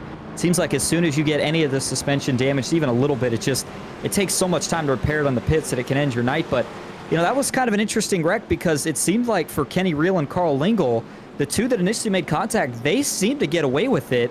But then it's that stack up that it creates out towards the back, and the 87 there really just nowhere to go. He runs into the back, and then further back the one. I mean, it's kind of a little bit of a chaotic scene as they're working into the short shoot, but I got to agree, Dawson. We see wrecks in these cars. I feel like they're usually a lot more bigger hits than what we had in this one. I think a lot of drivers are going to be able to continue on. Well, absolutely, and that kind of was, again, the storyline in heat race number 1. We saw a few drivers have some wheel damage issues, most notably Adam Young, who was never able to recover, but again, for the most part, Matt Taylor in the 44 ended up advancing out of heat race number 1 with damage from the first incident. He went down, got it repaired, got back out on track, and was able to advance in the 6th position. So you have drivers like him and a couple of others that made their way to the race. Ambrose Kniebel as well was involved in our final caution of the night and raced his way into the dual races on Saturday. So not impossible to get back in it as long as you keep that suspension intact. And from what we're hearing from down track level, it looks like everyone has done that. Now there will be some damage repair for some of those cars involved. Tipton, Reel, Lingle, Thess, Shaw, all on pit road that were involved. Andrew Harris is down there as well in the 87. I did not see him get a piece of it, but is down on pit road now, starting to roll his way off the pit lane, completing his repair. And that Blanchard's recovery and towing entry. So another one of our title sponsors on board that 87 machine. A sharp looking ride for him as he comes off of the pit lane. We'll start to look back forward now. A not so frantic start besides the patience level with guys moving from bottom to top. We saw it with Kevin Tipton. We saw it with Kenny Reel early in the race. Guys that started up front and the guys behind them did not want to check up. They said, oh, you overshot your move or you gave me a little too much room in the middle. I'm going to take that gap. And that's so interesting to me because in Heat 1, we didn't see a lot of that. We saw a lot of, okay, hey, it's early in the race. I'm going to lift. I'm going to give you some room. We're going to all keep ourselves intact so we can all race it out at the end. In this race, a little more cutthroat at the front of the field for some of these guys. I'm not sure if it speaks to the experience level of some of them, perhaps. Maybe that's part of it. But man, just maybe a little bit less patience. They've seen a race now, and maybe they saw somebody give that spot early in the race, and then maybe they didn't advance. Maybe they didn't get that luck to come back around later. Say, hey, I want some good karma. Let somebody in line. Maybe it'll help me out. And maybe it didn't help them out. And maybe that contributes to guys like Burns and Wilkerson and Jack Mace not being as patient at the front of the field. Yeah, and I think the perk of not being in that first heat is that you get to watch and you get to take notes. And a lot of these guys, I think, have an idea of pretty much what to expect. Even if you only get to watch one heat, I mean, you kind of just alluded to it, Dawson. If you see a guy not make a move and they don't make it, then you're going to be thinking to yourself, if I get that opportunity, teammate or not, I'm going for it. And I think that's probably going to be the mentality, especially as we go through tonight and tomorrow. But I mean, 25 laps to go. I know it seems like it's not that much, but we've only got 22 cars, and I think I was seeing that one of them, maybe the 22nd place car, was being scored as out of it. And so even with that being the case, I think you still have time to get to the front without having to get too frantic yet. But, I mean, we get inside 15 coming towards 10 laps to go.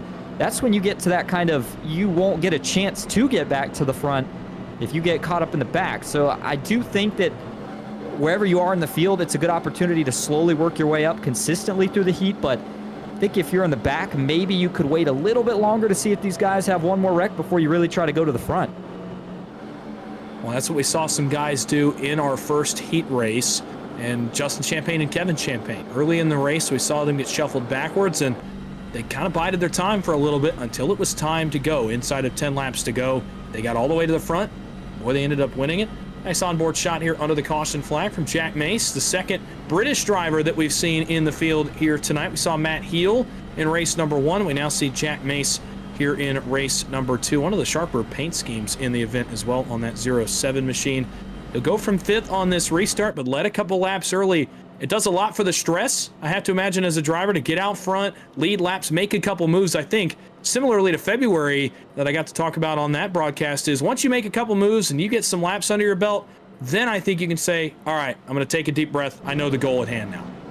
That's exactly what it is. And, you know, especially if you're up here running with some of these guys that you know are going to be at the front. Spencer Burns, Jacob Wilkerson. I mean, you see those names and you get a couple laps up here pushing or riding just in front, and you think, okay, I can run with the big guys. And as soon as you have that confidence, I mean, this car feeds off of confidence. The bigger runs you get, the bigger moves you make is usually what's going to reward a good finish. And so far tonight, we've already seen a few big runs and one accident. We'll see how these guys decide to dice it up here. It looks like we're going to have 23 laps to go for this restart. 23 laps to go, so we now cut the distance basically a quarter of the original 30 laps. And it'll be 23 more to determine the 10 more that will join the 10 from Heat 1 and duel number 1 on Saturday. Green flag back in the air. Away we go towards turn number 1. Great start up front for Corey Wright. Corey Wright, if you've been watching for a few weeks, has run the recruitment races. Invaluable experience around some of PGR's best for Corey Wright in that all-black machine. He gets up in the front of those recruitment races, and he swings elbows with the big dogs at the front of the field. I think that's got to be really good experience. But Austin, you mentioned it early. Spencer Burns not going to be patient, going to be aggressive. There goes the 06. Will James Waring push him? He will. But for now, it's Burns that controls that outside lane, headed for turn 3. And that stacked him up. Burns jumped out really early, which is good because the guy behind him knows what he's going to do. But once he gets there, that run's so big that he's just trying to figure out how to hit him square without causing a stack up out back. But everybody survives it okay. 2x2 off of 4 is now Wilkerson. Big move to the outside. He gets a push from Spencer Burns. They'll both pull clear. And now the 25 split on the bottom. The 07 is going to go to the middle. Jack Mace looking to see if he can get up to the top 5. Now the 13 of Waring dives low into turn 1. Yeah, Jack Mace taking no prisoners tonight. Joey Beck got a little bit of the rough end of the stick there in the 77. He's going to jump in line 7th deep on that outside lane. James Waring, that does not work. The driver of that purple and black and white Ford Mustang on the bottom. And Mace goes to the middle again. Jack Mace, goodness, aggressive from the get-go for the 07. He sends Waring backwards in the field now as Waring drops from almost the lead back to outside the top 15 on the racetrack. Tough break for him. Mace, Frady jumping back in line. Two guys that know each other well. They're going to jump in on the outside. And boy, shades of, mid-2010s. Almost a crash out back with Bob Fitzgerald and Wesley Shaw in the back of the field, but they got it together. And for a moment, it was shades of mid-2010s with single file against the wall. But here come the aggressive Jack Mace and Matt Frady as the field works into one. They're going to draw a crowd to go along with them. This is where I'm curious to see what the inside's able to do with this hot track temp.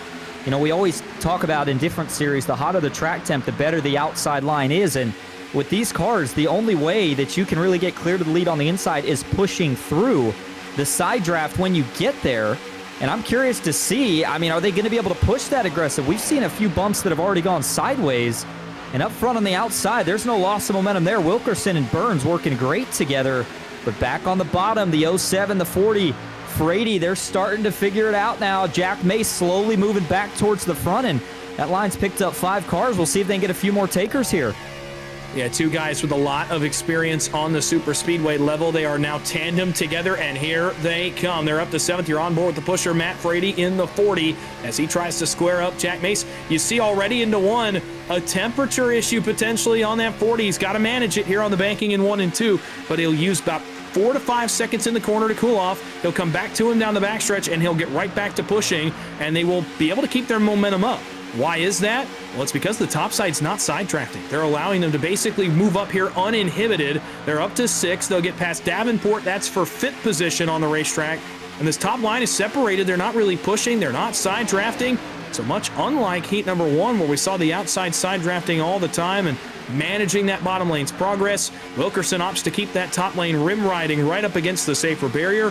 And Jack Mace, beneficiary of that with he and Matt Frady. They're up to 6, but now you see the engine temps start to take some effect for Frady. They're going to need probably 1 to 2 more cars to join them on the inside lane here for them to get any further up than P5, maybe P4 on the racetrack. And I got to think that Jack Mace is screaming, come on, somebody jump down. I know he wants to push, but nobody doing so. And man, that top really got rolling down the back. 3-car tandem.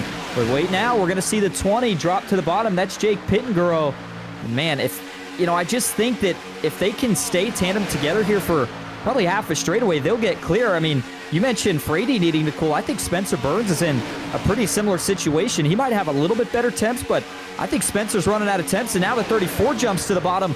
Wilkerson will cover, and all of a sudden, these guys are dicing it up here with going to be 18 laps to go.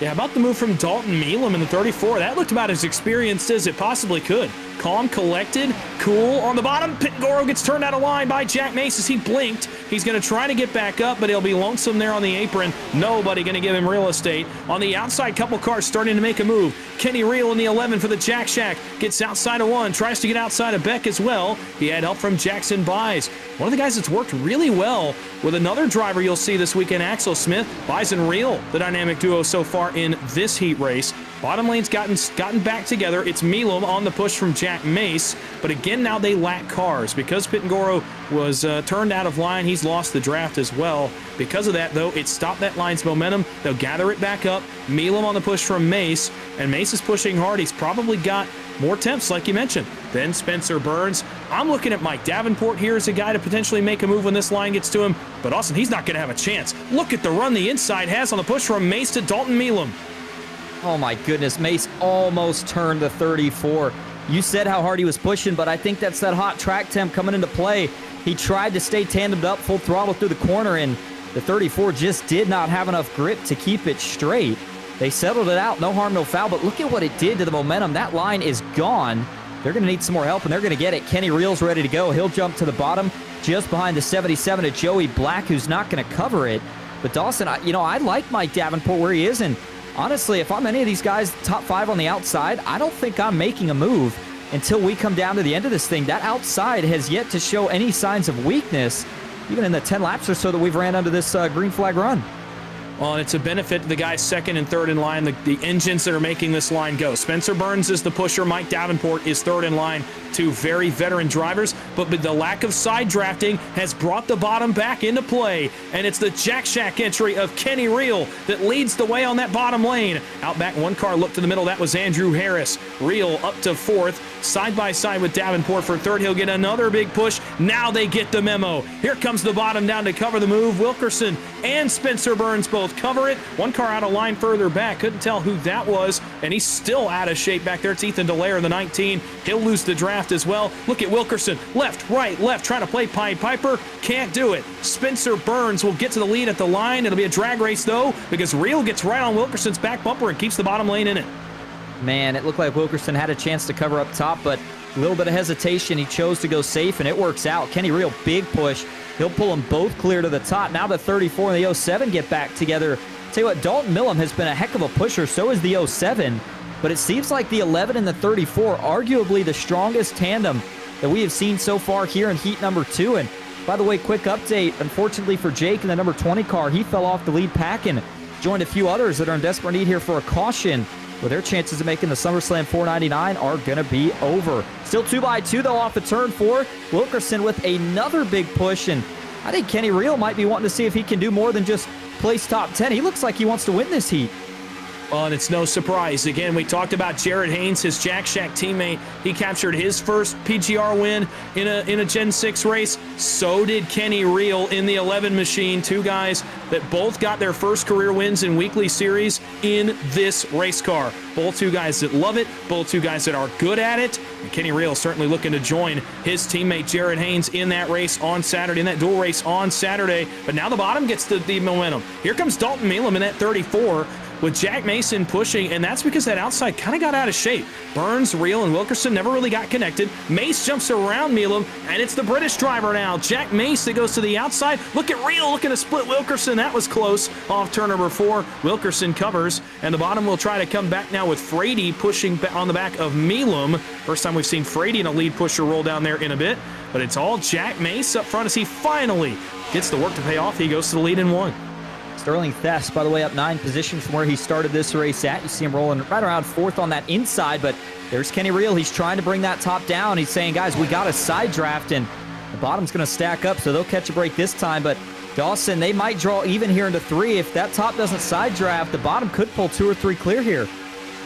Out back, Jackson Wise tried 3 wide and had a couple takers starting to go with him. 4 wide for the first time tonight. Back 5, 6, 7 rows in the field. In the middle, that's Corey Wright. A couple other cars in the middle of that as well. Jackson Buys, Joey Beck, Dylan Ast, and they're all going to get through it and clear it back out to 3 wide, and that's because Jackson Buys was getting aggressive back around outside the transfer positions because he thinks he needs to go. 12 to go. Looking at Joey Beck back up front. It's still Jack Mace, but still that bottom line continues to be a threat. This time it's Burns and Reel that go to the middle, and they almost hung Jacob Wilkerson out. That was really, really close again, and now they're going to have to cover because here comes Jackson Buys. Mike Davenport going to be the unfortunate driver in this one. He'll go backwards in the middle. Jackson Buys, no quarter for the 33 as he's taking right rears left and right in this one. He's now 6th on the outside, making 5th. Further towards the back, Joey Beck just made a big move down the racetrack. Corey Wright actually had to swerve onto the apron to avoid making contact. They all keep it together. Meanwhile, you've got the 12 still trying to split the middle. Dylan Aust has been all over the place here trying to go to the front, but he just can't seem to find any friends. And as we come to 11 laps to go, it's starting to get down to crunch time here. The 07 still very aggressive, but Matt Frady finally getting a chance right as he does. Contact. Will he save it? Oh my goodness, they all hold on. Oh, no, they don't. Around goes Kevin Tipton in the 14. Big crash in turn number 1. Andrew Harris is in it.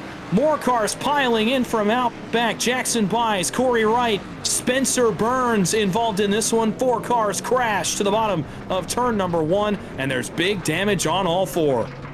Oh, man, and it was 4 favorites, too, and you're right.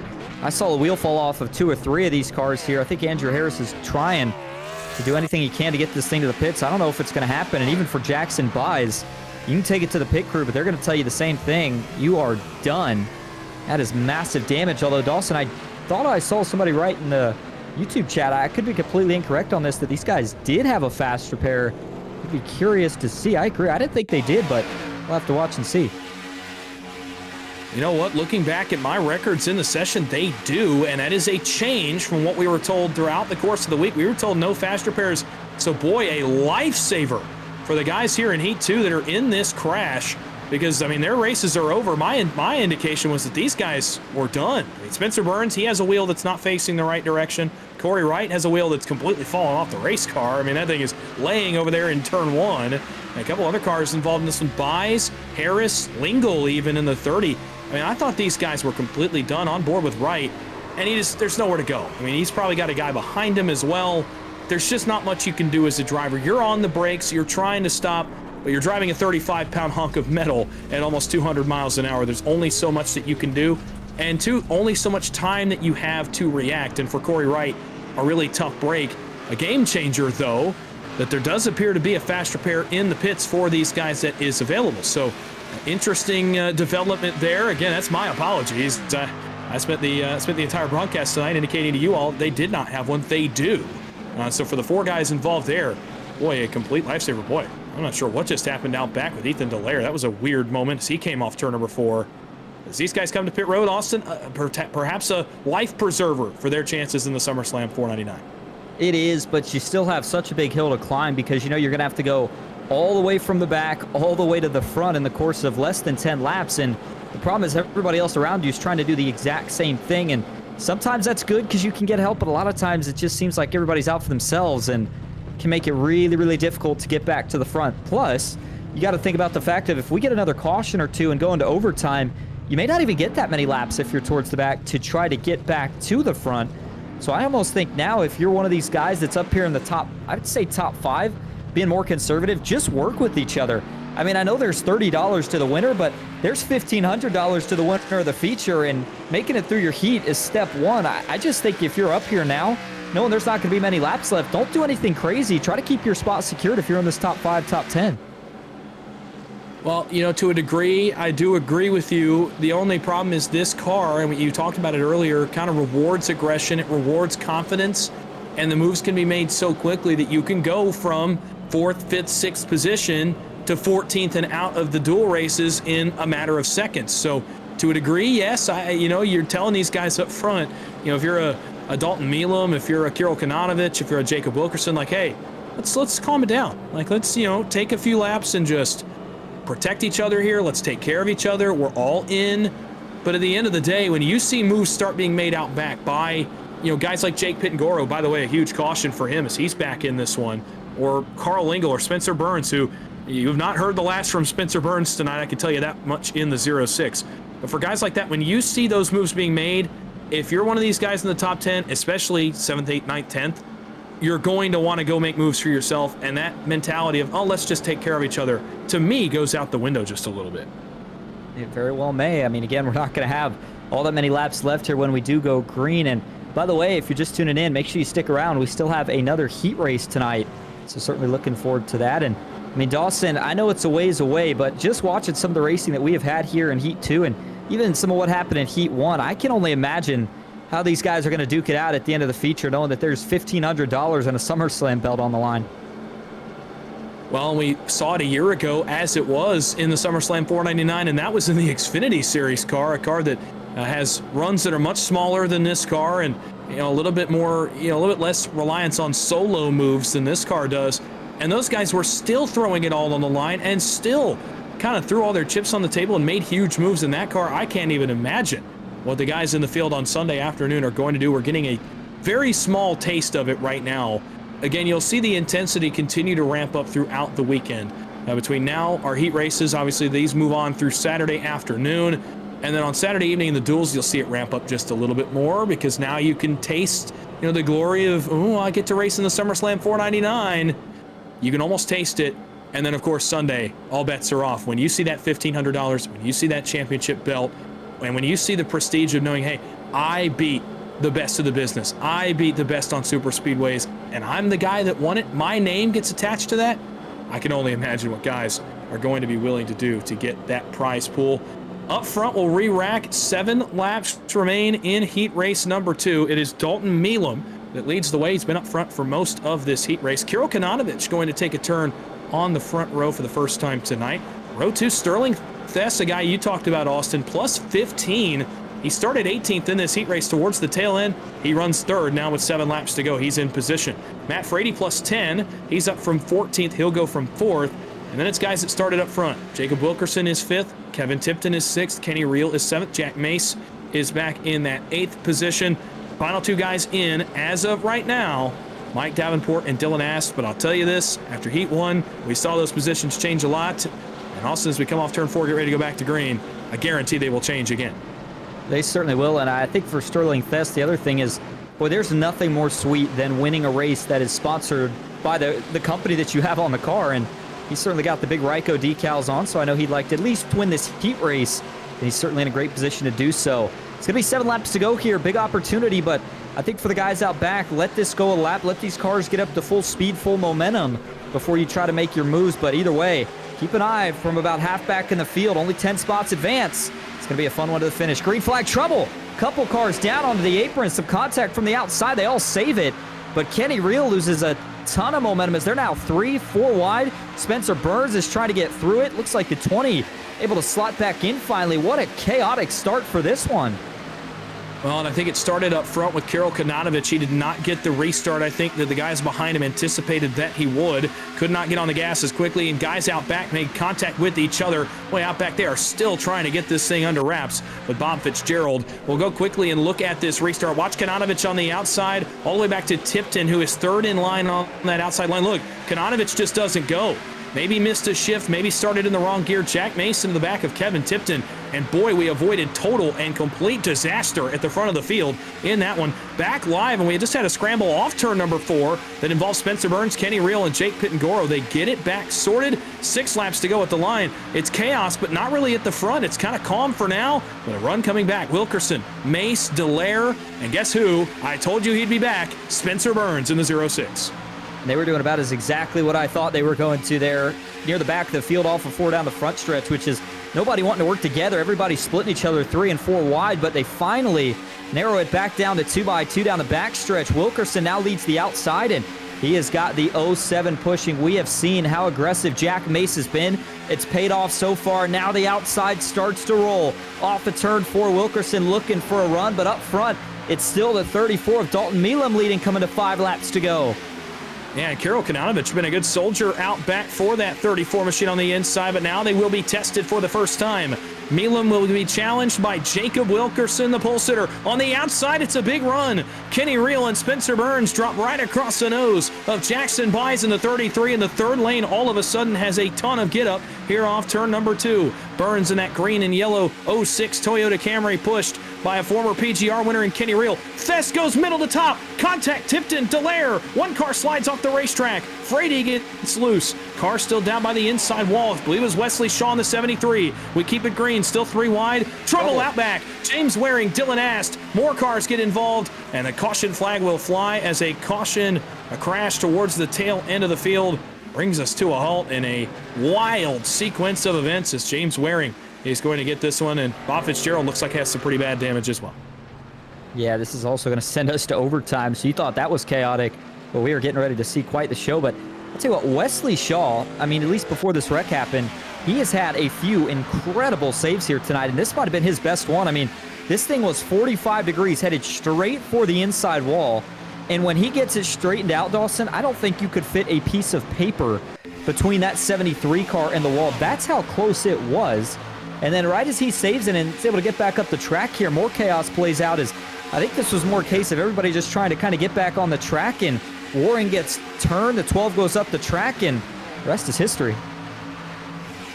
They were 4 wide right here for a moment, and you see as Waring's trying to get his surroundings back underneath him. He just kind of drives across Dylan Ast's nose, and they go sideways. Waring's got big damage. So too does the 08 of Bob Fitzgerald. As you're going on board here for a brief look from Wesley Shaw. You mentioned it, Austin. Let's take a look at this save as that wreck happens up ahead.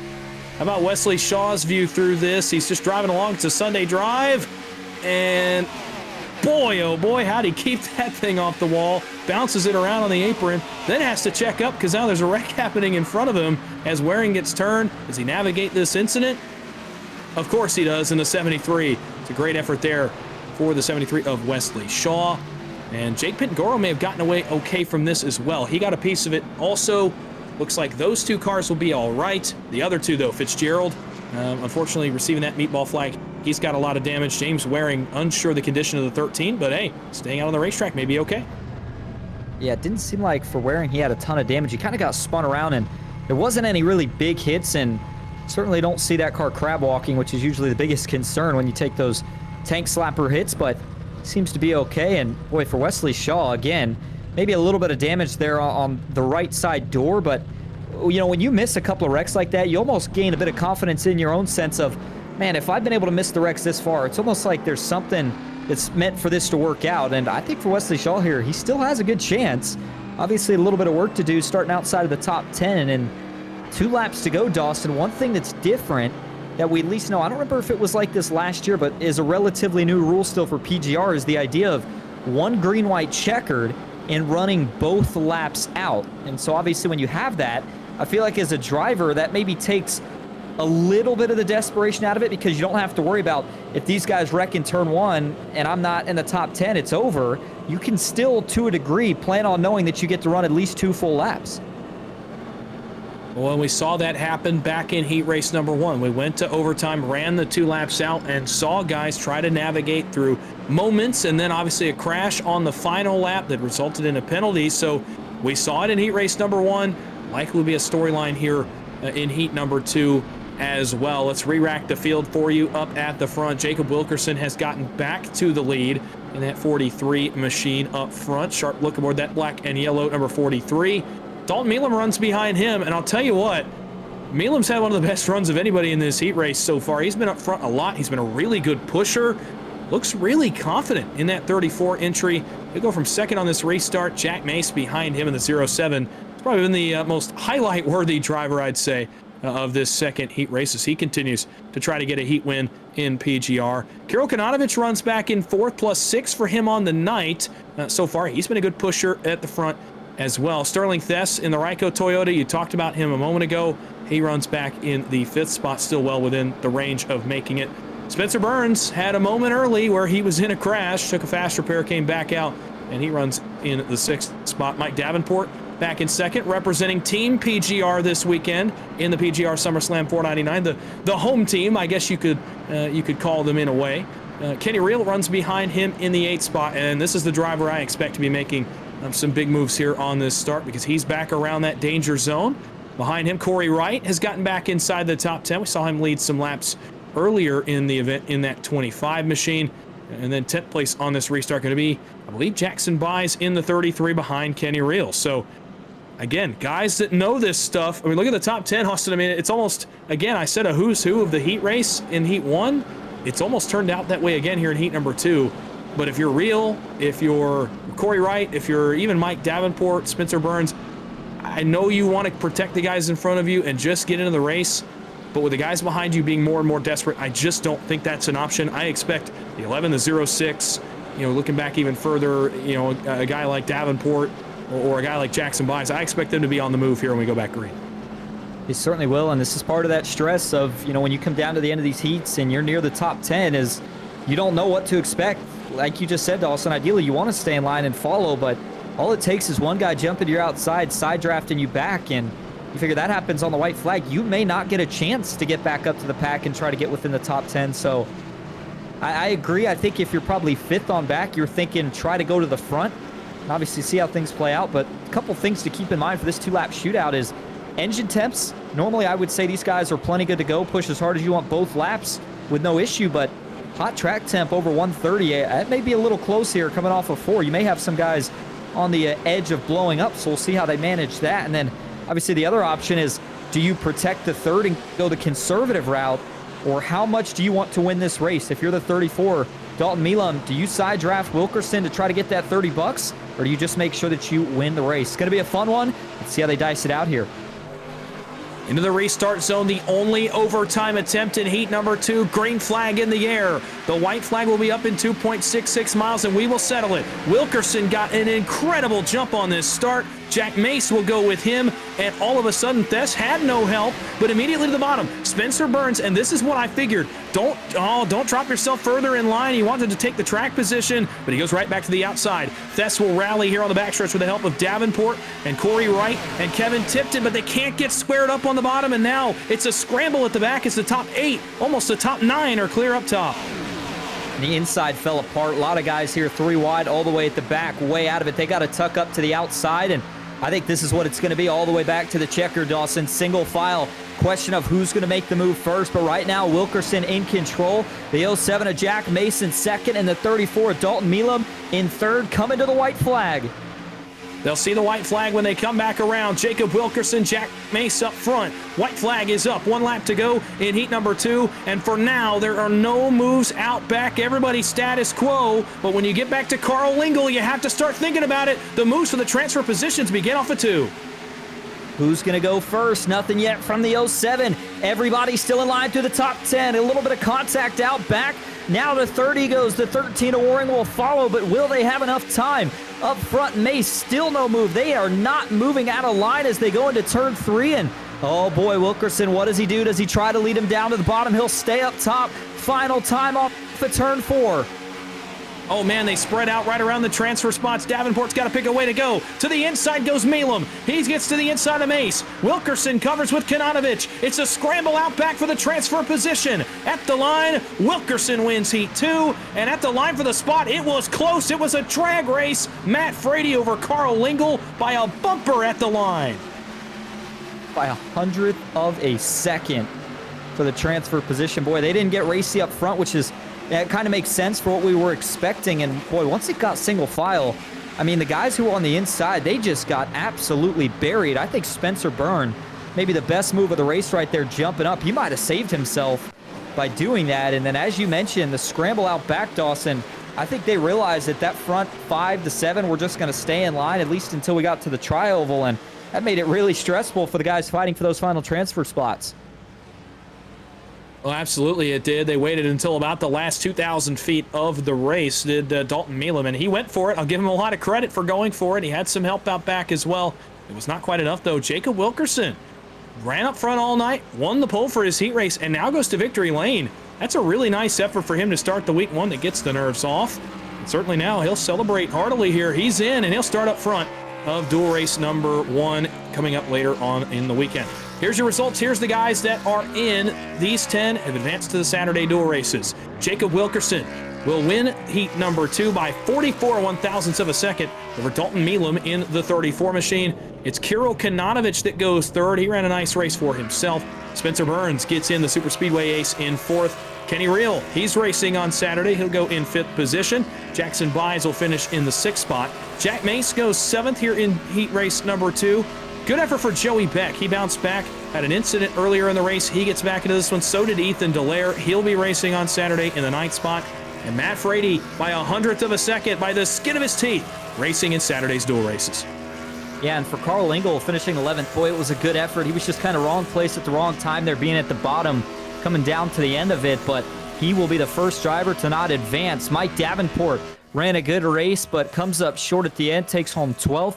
Dylan Oss back in the 13th spot with James Waring in 14th. Wesley Shaw made a couple of great saves, but he will also not advance, finishing in that 15th spot here tonight. Jake Pittengarow finishes back in the 16th spot. Sterling Thess in 17th. It's Kevin Tipton finishing back in that 18th position. Rounding out the top 20, Bob Fitzgerald and Corey Wright and Andrew Harris, the last finishing driver in Heat 2. Well, and what a heat race it was here in heat race number 2. We're going to get a second to talk to the man that went to victory lane in this second heat race. Started up front, led some laps, and won the race, almost wire to wire for Jacob Wilkerson. We'll get a word now for the man of the 43, the winner of heat race number 2. It's Jacob Wilkerson. Jacob, it's the boys in the broadcast booth. You got a copy? Yes, sir. Well, boy, that was a pretty chaotic finish as two guys dive out of line. A bit of a moment of nerves for you, but nonetheless, the push from out back is good enough to get you back to the start-finish line and get you a win in heat number 2. On the pole, led laps, won the heat race. What does this do for your confidence going forward? Take me through your night here at Talladega. Yeah, man. Me, Jack Mace, Kenny, and Jackson Byes, we was all 4 of us in the VC working together. And down to me and Jackson at the end, we were just committed to each other. He was committed to me, and basically we just worked together the whole race. And yeah, and it worked out in our favor. All 4 of us transferred through, and yeah, it feels good going into the duels.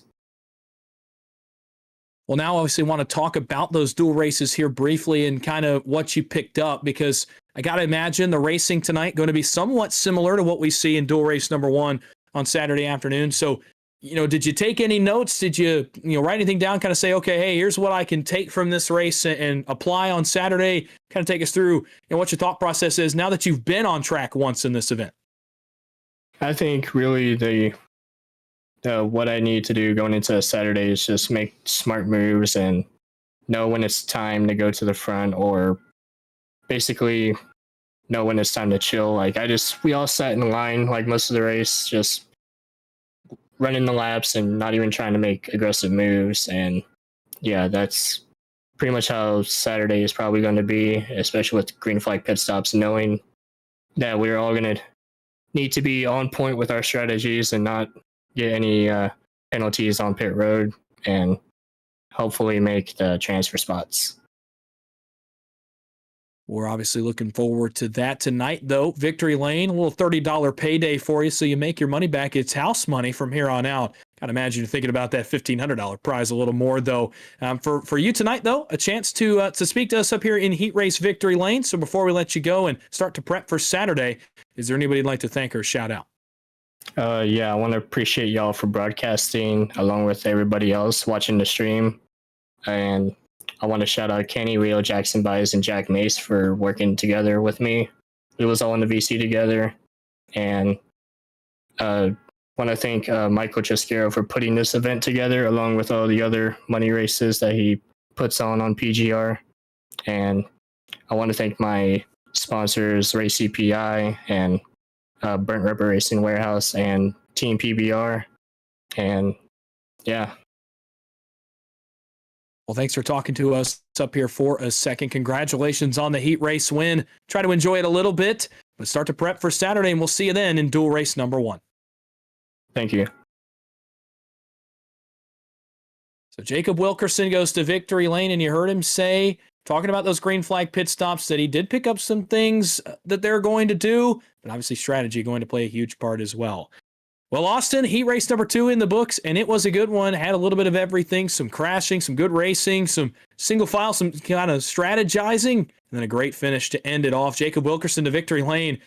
And unlike really Heat 1, feels like a lot of the favorites going in got out of this Heat Race and into Duel Race number 1. Yeah, they did. And I mean, you heard, well, really part of the reason why, and that's what we talk about so much of these super speedways, and that's teamwork. You got to have friends out on the racetrack, especially coming down to the end. And maybe part of the reason that Wilkerson there was able to stay pretty safe in the lead there, at least until they came into the travel where they got a little bit more racy. But I mean, it's just for the guys that are out back, you know, when we get within 10 laps to go, to me, that is just the worst spot to be in at this track in this car.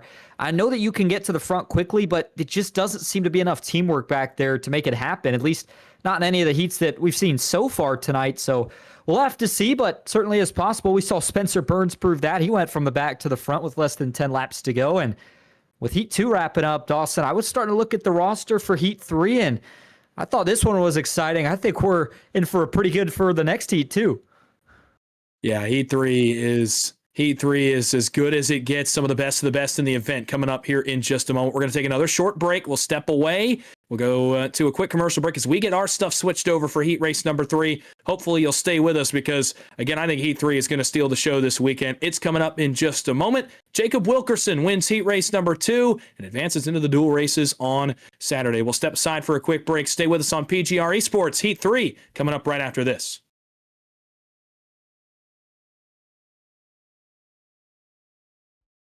Racing isn't easy, but experiencing it is. iRacing puts you in the driver's seat with the industry's leading sim racing game. Drive on laser scan replicas of the greatest racing circuits from around the world. Go head-to-head against other drivers chosen by skill-based matchmaking to ensure competitive racing at every level. Compete across all your favorite series. In officially licensed cars, engineered to deliver the most accurate driving experience possible.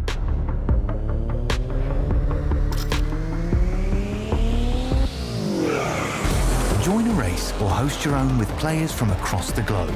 Race against the computer or in a league with friends. Feel the thrill behind the wheel. Visit iRacing.com.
drop it.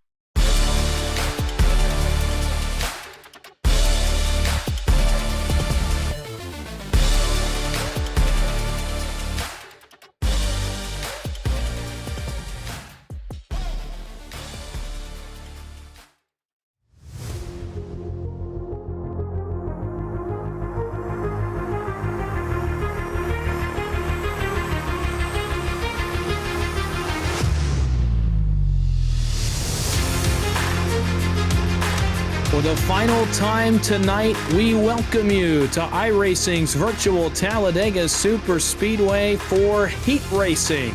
The third annual SummerSlam 499 for PGR eSports. So glad that you're here with us. If you're keeping along with us throughout this heat race, or if you're just joining us for heat number 3, we want to welcome you into the broadcast booth tonight. My name is Dawson Wise. I'll be bringing you the action throughout tonight and the weekend as well. I'll be joined in short order by my co-host Austin Green as he steps away for a quick moment. We'll be your broadcast team here for heat race number 3. As we get into this one, there is the list of drivers that will compete in this final heat race of the night, and I told you at the end of heat number 2, this one was the one to watch tonight. Look at some of the names that will be competing in this third heat race. Garrett Maines pops off the screen. John Ellis pops off the screen. Kyler Wynn pops off the screen. Some of the best, both in PGR and on the iRacing service as a whole, to compete here in heat race number 3. And as qualifying gets onto the racetrack, those guys will start to run their laps, and it will be a very competitive qualifying time effort here on the time charts. One more time into the Google Earth view, we go down to the venue for this evening's event and for this weekend's racing. It is the virtual Talladega Super Speedway in Lincoln, Alabama. 2.66 miles in length. The corners banked 33 degrees, some of the highest banking in all of oval racing. Travel banked about 17 degrees. The most notable feature on your screen, that red start finish line, 1,000 feet further down the speedway than it is at most cookie cutter racetracks, including the sister track Daytona International Speedway. 33 degrees of banking, 2.66 miles in length, nearly 60 years of history on this fabled ground in Alabama, and it will be the site of more history this weekend in the SummerSlam 499. Here's what the drivers are racing for. On Sunday afternoon, when we get to the feature event, the winner, that number is going to pop right off of your television screen. $1,500 goes to the winner of the third annual SummerSlam 499. There's nice prizes there for second, third, fourth, and so on, but that $1,500 pops off the screen. Heat winners win $30. We just saw Jacob Wilkerson capture his $30 a moment ago, and the dual winners will get $100. You see the payouts scale down through 30th in the Sunday afternoon starting field. As we'll get ready to go here in heat race number 3, we'll give you the heat race format. 21 or 22 drivers per heat. This is one of the ones I believe that still has 21. It will be 8 heats total. This is heat number 3. The heats were based on driver rating, a term we know as iRating here on the iRacing service, iRacing's way of rating a driver's performance, and it was snake format again. So, for example, if you're looking at the entry list top to bottom, 1 through 8, then 9 through 16 would have been inverted. It would have been, just inverted. So, for example, the top iRating to heat 1, the 8th iRating to heat 8, then the 9th iRating also into heat 8, and then so on. From there is how these heats are set. 30 laps in length tonight, 100% fuel available here in these drivers' race cars, so no pit stops under the green flag. 1 green-white checkered attempt available. We've used it in both of our 2 heat races tonight. 1 fast repair is in the pits as well. Mistakenly told you in heat race number 2 they did not have one. They do, and several drivers in heat 2 benefited off of that fast repair to race into the duels. 5-minute qualifying is on track now. Drivers setting their lap times to get on the grid for this heat race.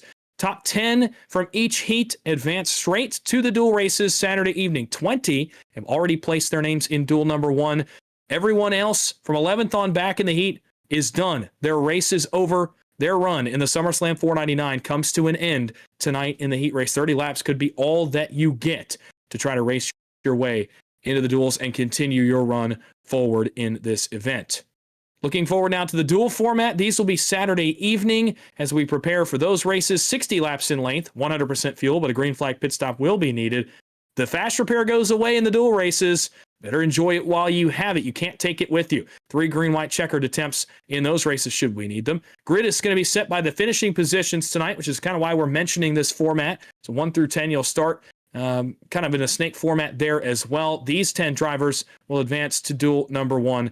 Also, the top 20 from each duel, they'll race on Sunday. Everybody else heads home Saturday evening, packs up their haulers, and leaves Talladega Super Speedway.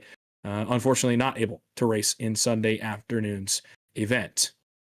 Looking at our sponsors here for heat race number 3, we want to thank the Jack Shack for their sponsorship of this third heat race. They will have one driver in this field. It will be Trevor Oswornoth, one of the captains over there at the Jack Shack, as he looks to race his way in their own sponsored heat. What a moment that would be. We saw a couple of those storylines play out throughout tonight. I want to thank our title sponsors as well. Blanchard's Towing and Recovery for their sponsorship of the SummerSlam 499. Going to see Chris Blanchard later on in this event. As well as Ryko Performance for coming on and joining us here for the SummerSlam 499. We saw Sterling Thess with the Ryko colors in our second heat race. Surely some more drivers will sport their colors, along with one of their house drivers, Tommy Gossett, in the 80 machine. Will certainly be repping those set of colors as we go forward.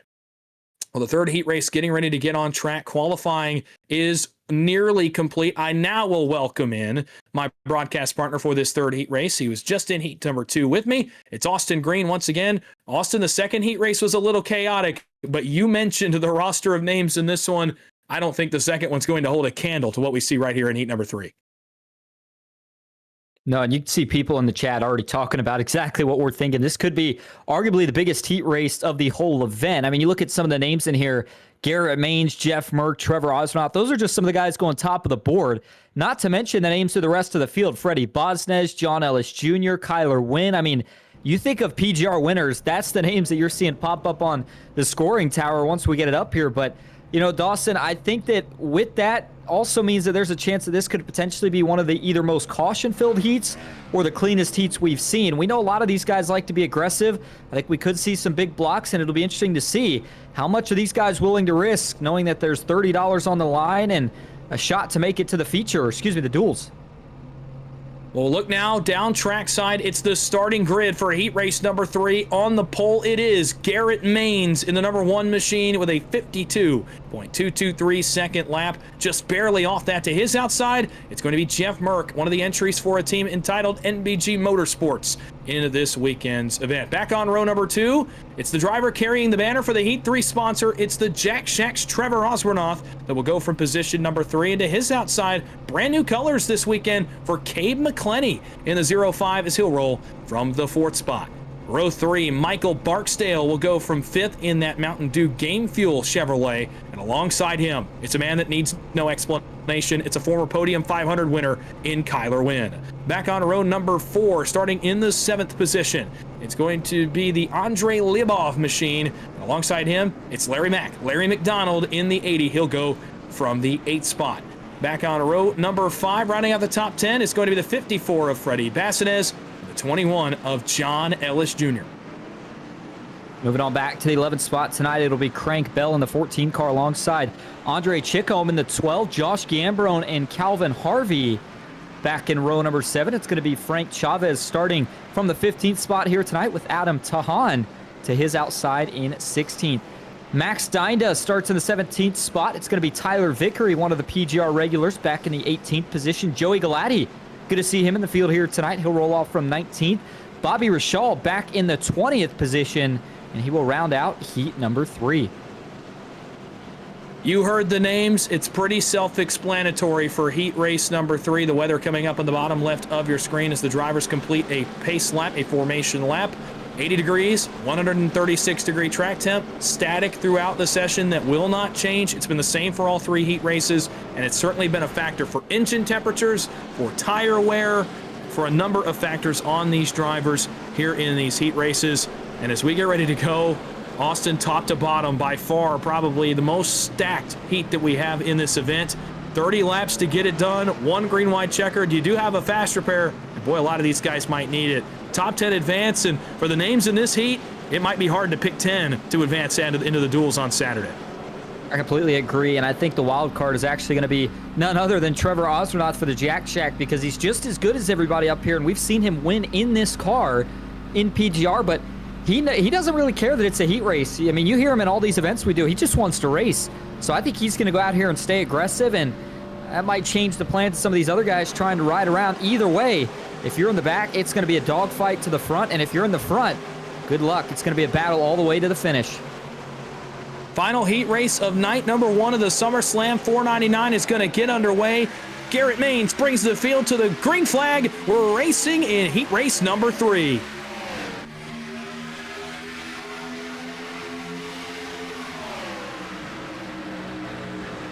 And already a split. I was going to let him go half a lap for you to hear these wonderful engines coming up to song, but Kyler Wynn forces my hand. Cade McClenny goes backwards, and as the field works onto the Alabama getting super stretch, Austin, it appears we have our answer about the aggression of some of the front runners, namely that white and red Toyota, the Canadian driver, Kyler Wynn.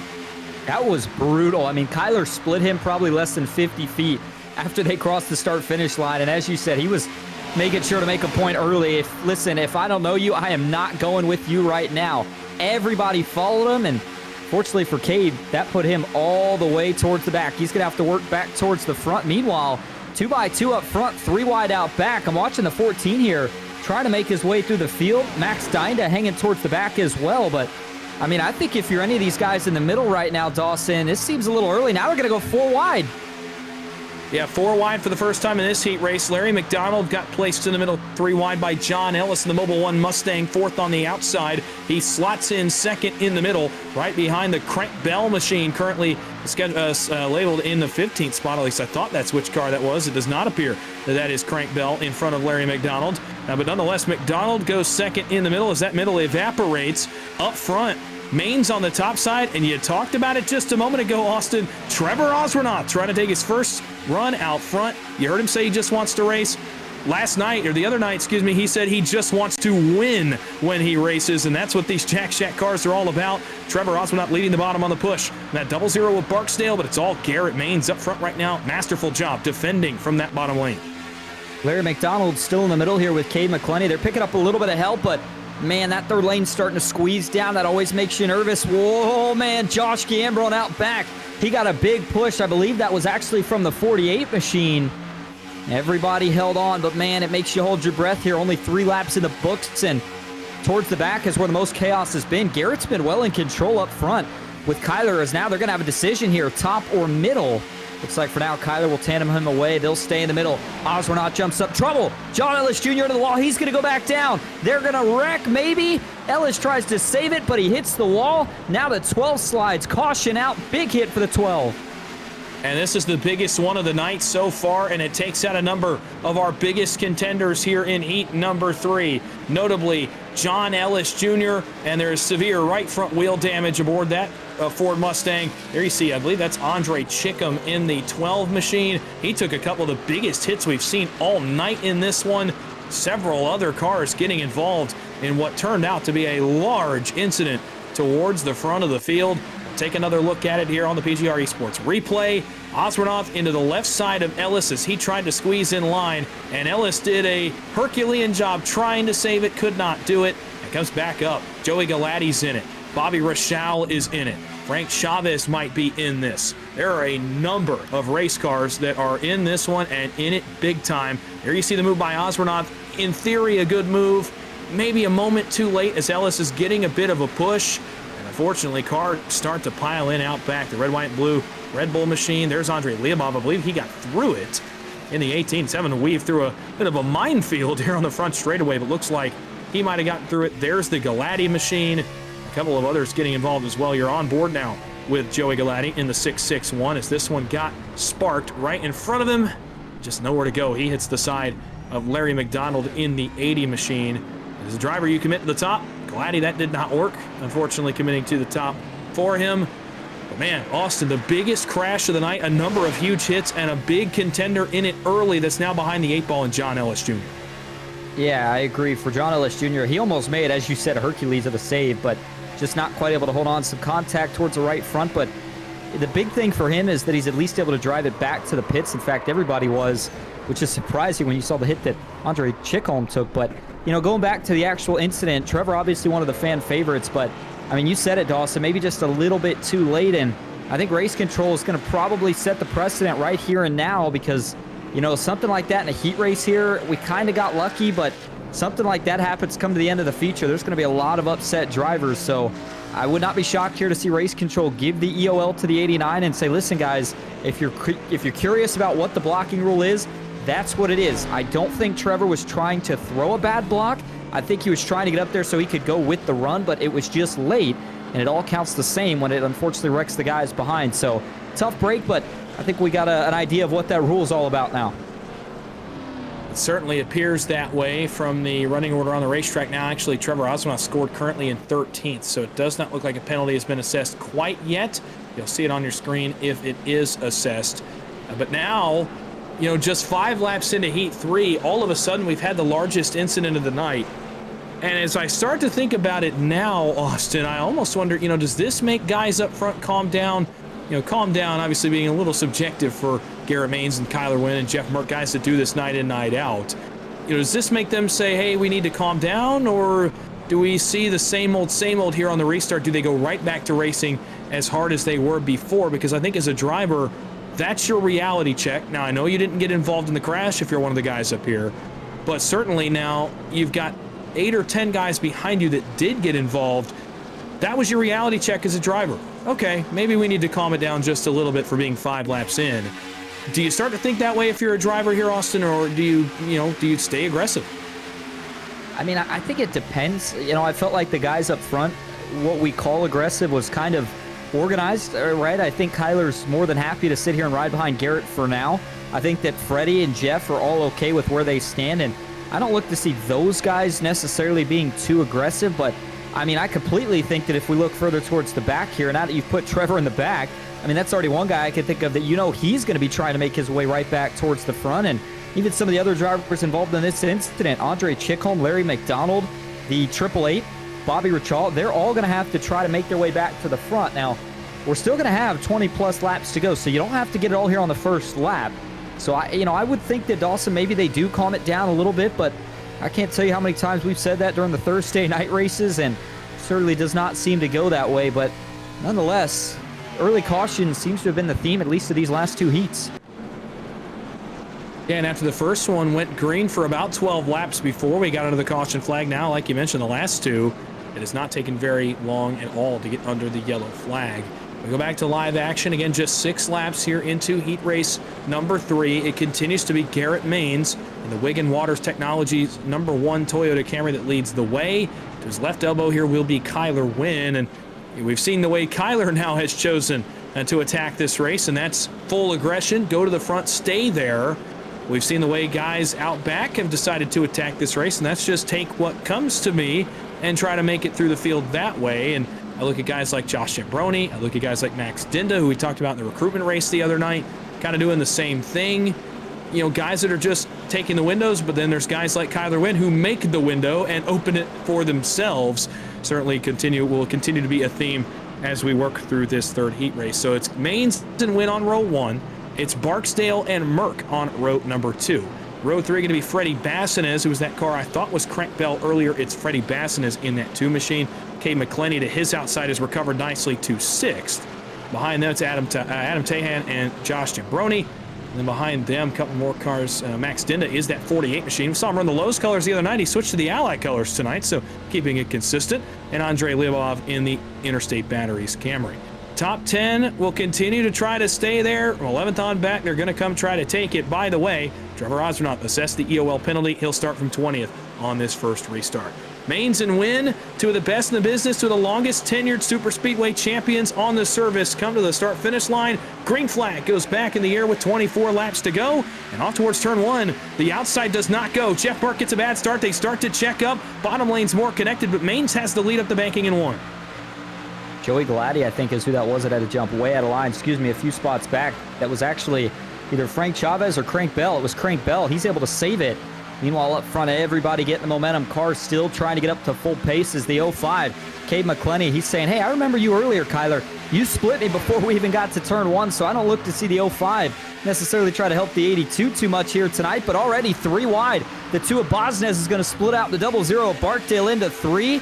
But watch out up front. Garrett got a big lead, but Merck's got a big run. Will Garrett cover it? He does, just barely. Is out back. Kyler Wynn looks for some dancing partners. Oh, trouble! Into the outside wall. Andrei Lyubov, Tyler Vickery, and Trevor Osmanoff get involved in this one. And another early crash, just 7 laps in, is going to bring us another caution flag. Second of the night in heat number 3. The field picks up the pace car, and this one has yet to get under any kind of rhythm. And again, it's back around Trevor Osmanoff, one of the sponsor-bearing cars in this third heat with the Jack Shack colors. Let's go back, take a look at what happened back around that 89 machine. It was a stack up in front of him, and Andrei Lyubov got in the outside wall. So too did Vickery, as they all tried to get on the brakes and kind of get out of it. Trevor Osmanoff, I talked last heat about going 200 miles an hour in a 3,500-pound hunk of metal. When this happens 6 inches off your bumper, there's only so much you can do. Osmanoff right there gets into the back of Vickery, and it kind of starts this chain reaction towards the back of the field. 3 cars involved. Now, I'm not sure the damage on any of them. Man, right there, Austin helpless for the 89. Really for the 124 Vickery as well, as Lyubov got in the outside wall.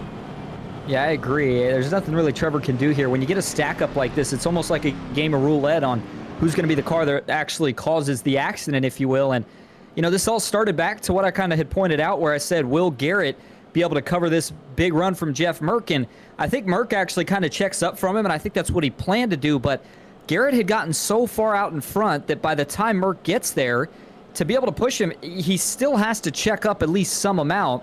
And by doing so, that stacks up McClenny, Giambroni, and then you notice it gets all the way back to the 18, the 124, and eventually Trevor Osmanoff. Again, nothing he does wrong, just no way you're going to be able to slam on the brakes that quick.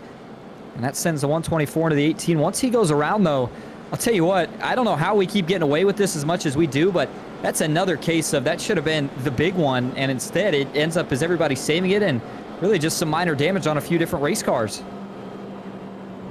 Well, absolutely, and with where that one started, it certainly wasn't all the way at the back of the field, but with those guys all going into the outside wall, they were able to keep it off of those cars underneath them.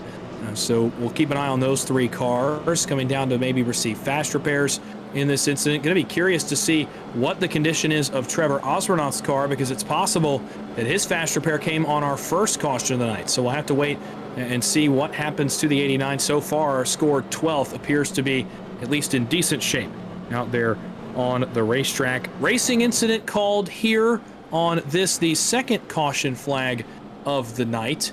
And as we get ready to go back green, with the second caution coming so early, we'll look to get a word with somebody that's sitting down in Discord. What I would love to do, and I hope we don't interrupt anything in doing this, is we're going to, I guess, go with Michael Triscaro. I was going to say Matthew Baker as he rejoins the Discord here for the first time in a long time, but we'll get series owner Michael Triscaro up here. Mike, some boys in the booth. Actually, we'll get both of them up here. Mike, Baker, do you guys have a copy in the broadcast booth? Yeah, we got one. What up? Well, Mike, we'll start with you first. Obviously, the first night of the SummerSlam 499, and you've been high atop the race control tower, seeing things as they happen. As we get ready to go back greens, Heat 3 off to a bit of a slow start, but hey, it's been some great racing tonight. What have you seen from high atop the race control tower? Yeah, well, this is one of the most stacked heats here, I believe, out of all 8. So this is the heat of death, as we call it. Right now, the leader, Garrett Maines. I mean, I think he is the favorite here, but I mean, you got some really good drivers in this field. You have Cabe McClenny. You also have John Ellis Jr., some really good guys that can get up there and compete with Garrett. Jeff Merck sitting there in P2 right now. Ashronoth with that EOL here early, but I'm looking forward to, you know, the second half of this heat here tonight, see who gets the job done. We'll move now quickly to Matthew Baker. Baker, it's been a while since we've seen you up here. First off, glad to have you back here with us for a moment here before we go back green. You know, obviously, you know, a lot of planning into this event. You know, you raced back in February as well as back in July in the last SummerSlam. A bit of a different perspective for you, though. But, you know, kind of tell us about what you're seeing so far in the SummerSlam 499, what you're looking for in this weekend.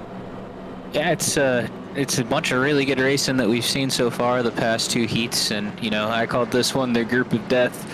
This had the most votes for the toughest field that's out here. I mean, you have probably 10 guys that can go out there and win this race, let alone transfer. So it's going to be tough sledding for these next 20 laps.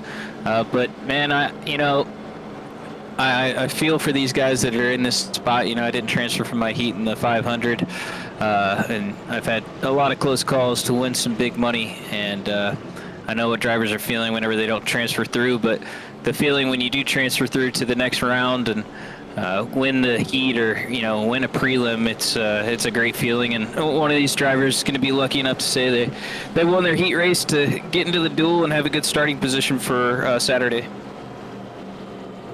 We will let you guys get back to work. Baker, good to see you again. Good to hear from you up here in the broadcast booth. We'll let you guys get back to it. Those who get ready to go back green, enjoy the rest of this race, and we may talk to you guys later on in the weekend.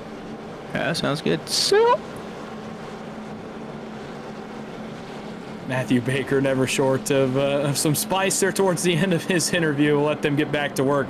We'll re-rack the field. Good perspective from those two guys as they are on the controls tonight of the race control side of things.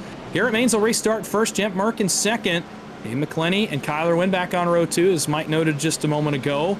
Row 3, going to be Josh Jambroni, Freddie Bassines. Row 4, Michael Barksdale, Adam Tahan. Row 5, Max Dinda and Joey Galati in Austin. What I'm looking for here is guys out back of the transfer positions, like Osbornaut, like Larry McDonald, like John Ellis, like Tyler Vickery, even one of the regulars, trying to make their way back up into it. Some laps to go, but also a bit of a tougher ask with the guys at the front of the field.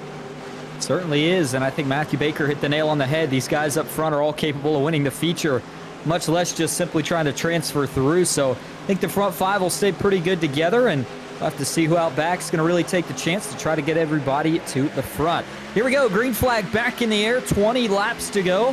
In heat race number 3, as it's a big jump for Garrett Maines. He'll quickly move right to the top of the racetrack, and man, I'll tell you what, Dawson, Cade McClenny has done everything right tonight and cannot get an ounce of support. But Kyler Wynn still getting aggressive. He's going to leave Merck. He'll go up top, pick up Garrett. Now Merck has to go to the bottom and pick up McClenny. And further back, Trevor Osbornaut already making his way back to the field. He picked up about 5 positions just through 1 and 2. And he's going to have an opportunity here to maybe make another one as they work into 3. Man, Cal Harvey out back in that Red Bull Ford Mustang makes a move 3 wide. He jumps back in. Up front, Kyler Wynn, Freddie Dassin as a pair of teammates here at the front of the field work together. They go to 1-2. Maines reeling. Now to the nose of Adam Tahan. Merck's going to get clear. Garrett Maines in unfamiliar territory here, now 4th on the outside. McClenny leads the bottom. That's with Josh Jambroni on the push of him. They've got a few more cars that have come along for the ride. To the middle goes Tahan, and oh no, lonesome for the 7 machine in the middle. He will try to go one way to side draft. He'll try to go the other way. No help coming his way as Trevor Osbornaut took advantage of that mistake by Adam Tahan. Osbornaut now 5th on the outside. Wynn on the outside, not going to side draft here. Going to allow Cade McClenny to get up here uninhibited with the push of Jambroni, and that's because the push on the outside is much superior here, headed back down to 3. Man, Merck looked to the middle. Wonder if it was a stack up in front of him or if he's getting pushed through. These guys aggressive up here in the top 10. They certainly aren't for Tahan.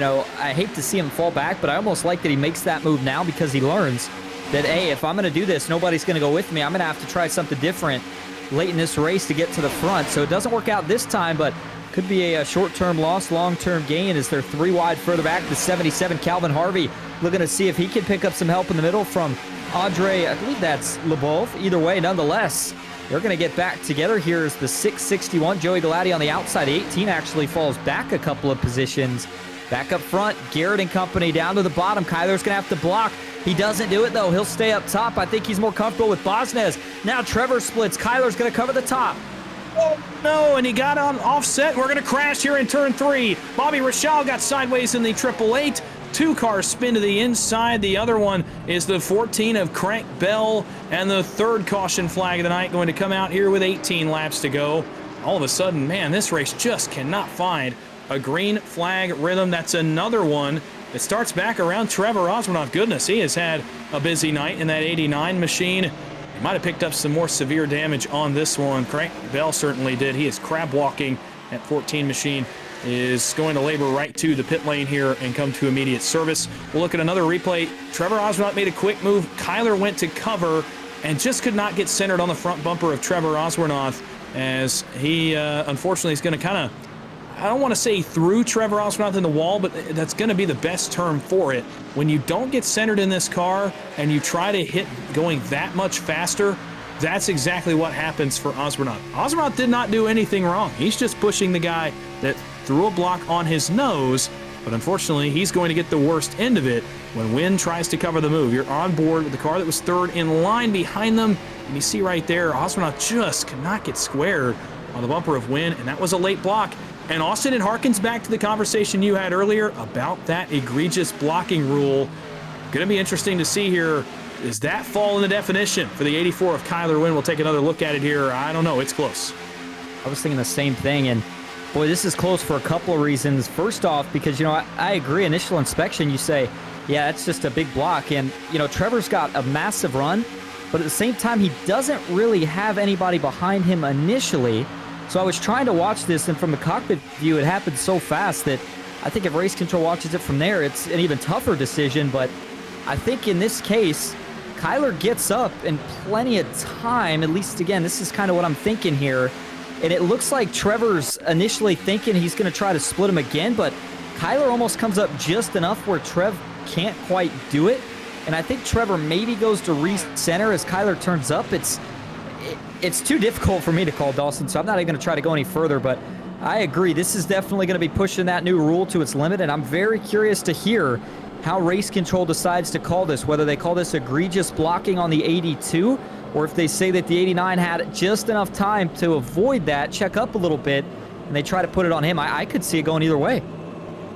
Well, the end-of-line penalty here is actually not going to be assessed to either driver, the 89 of Osronaut, the 84 of Wynn. It's actually going to be assessed to Bobby Rashal in the 888. So, man, I almost want to go back and take one more look at it because I wasn't looking at Rashal when we watched this first replay angle. I was looking at Osronaut and Wynn, as that's the kind of block that started this. So, maybe we can go back, get one more angle, and focus on the DuPont Chevrolet, because I thought that he was initially just an innocent bystander in this deal. Let's go back and take a look, though. See if we can figure out where this end-of-line penalty comes from for Bobby Rashal. So he gets it while he's on pit road. He was in the center of this incident with Oswernoff, though. And I'm very curious to see because, oh, here we go. So here's the block. Watch Rashal in the 888. I mean, yeah, I guess that is the case. He is the car that turned Crank Bell. Those are the two cars that we saw the biggest damage from in the actual wreck. Two cars that crashed. But you're going to see the block be thrown up in front of him. Do I understand? Yes, I think I do. With Bobby Rashal getting in the back of Crank Bell, obviously you got to try to hit the brakes there if you're Rashal. But man, the only reason he's having to hit the brakes is the block thrown in front of him. So Rashal receives the end-of-line penalty. Interesting call to me. The 84 and the 89 get off scot-free for the blocking. That will be probably a point of emphasis for what we see later in the weekend. Now, if guys are watching this racing in future heats, I wonder if they think they can throw that block now. Yeah, it'll be interesting. And I'm kind of thinking, looking back on that, the reason they gave it to Rachal was because he was in the middle and the checkup was already happening before he turned up and got into that lane. So it was kind of an odd look. If he just stays in the middle, he avoids it altogether, but it's almost like once they already start stacking up and getting into each other, then he goes up top and runs straight into the back of the car up there. That's my assumption. Again, like I said, I think if he's in the middle and they just come down, it's not called on him, but it's kind of interesting the way that he drove up after the checkup already started. But nonetheless, I agree, Dawson. I can think of a few drivers that are watching right now saying, okay, if Kyler can throw that block, I'm going to do the exact same thing. And I call it a block, but again, that one's right on the fence of he was probably established up there, which I wouldn't quite consider a block, but it was certainly close. And I'm sure Trevor's not too pleased with the 82, and they're only separated by about a row or two, so I'm sure that they're going to potentially tangle again here. But Garrett Main's still up front with Jeff Merck, and I'll tell you what, just a couple of weeks ago, Merck came really close to getting another PGR win, Dawson.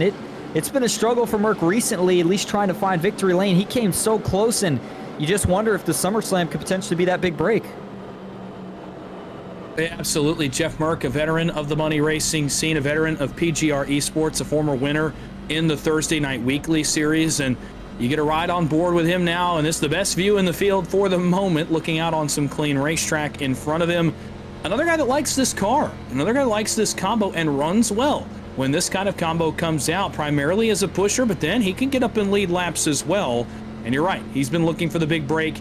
He's been looking for the win. He almost got it at Talladega, I believe in this car, either this car or the ARCA car a couple of weeks ago, and a race that Stephen Miles stole away in the final 100 feet. So Jeff Merck, he remembers that. That's in the mental notebook.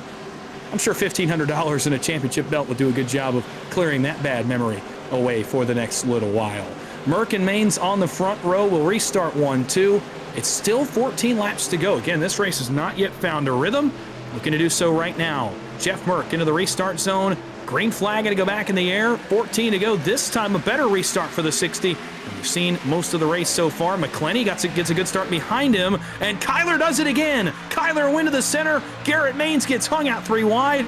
Right as Kyler starts to blink in the middle, they'll go 3 wide. Garrett Maines tight on the right rear, trying to keep Kyler behind him. And unlike earlier with the middle move on McClenny, Kyler win. This one backfires, and he's going backwards in a hurry.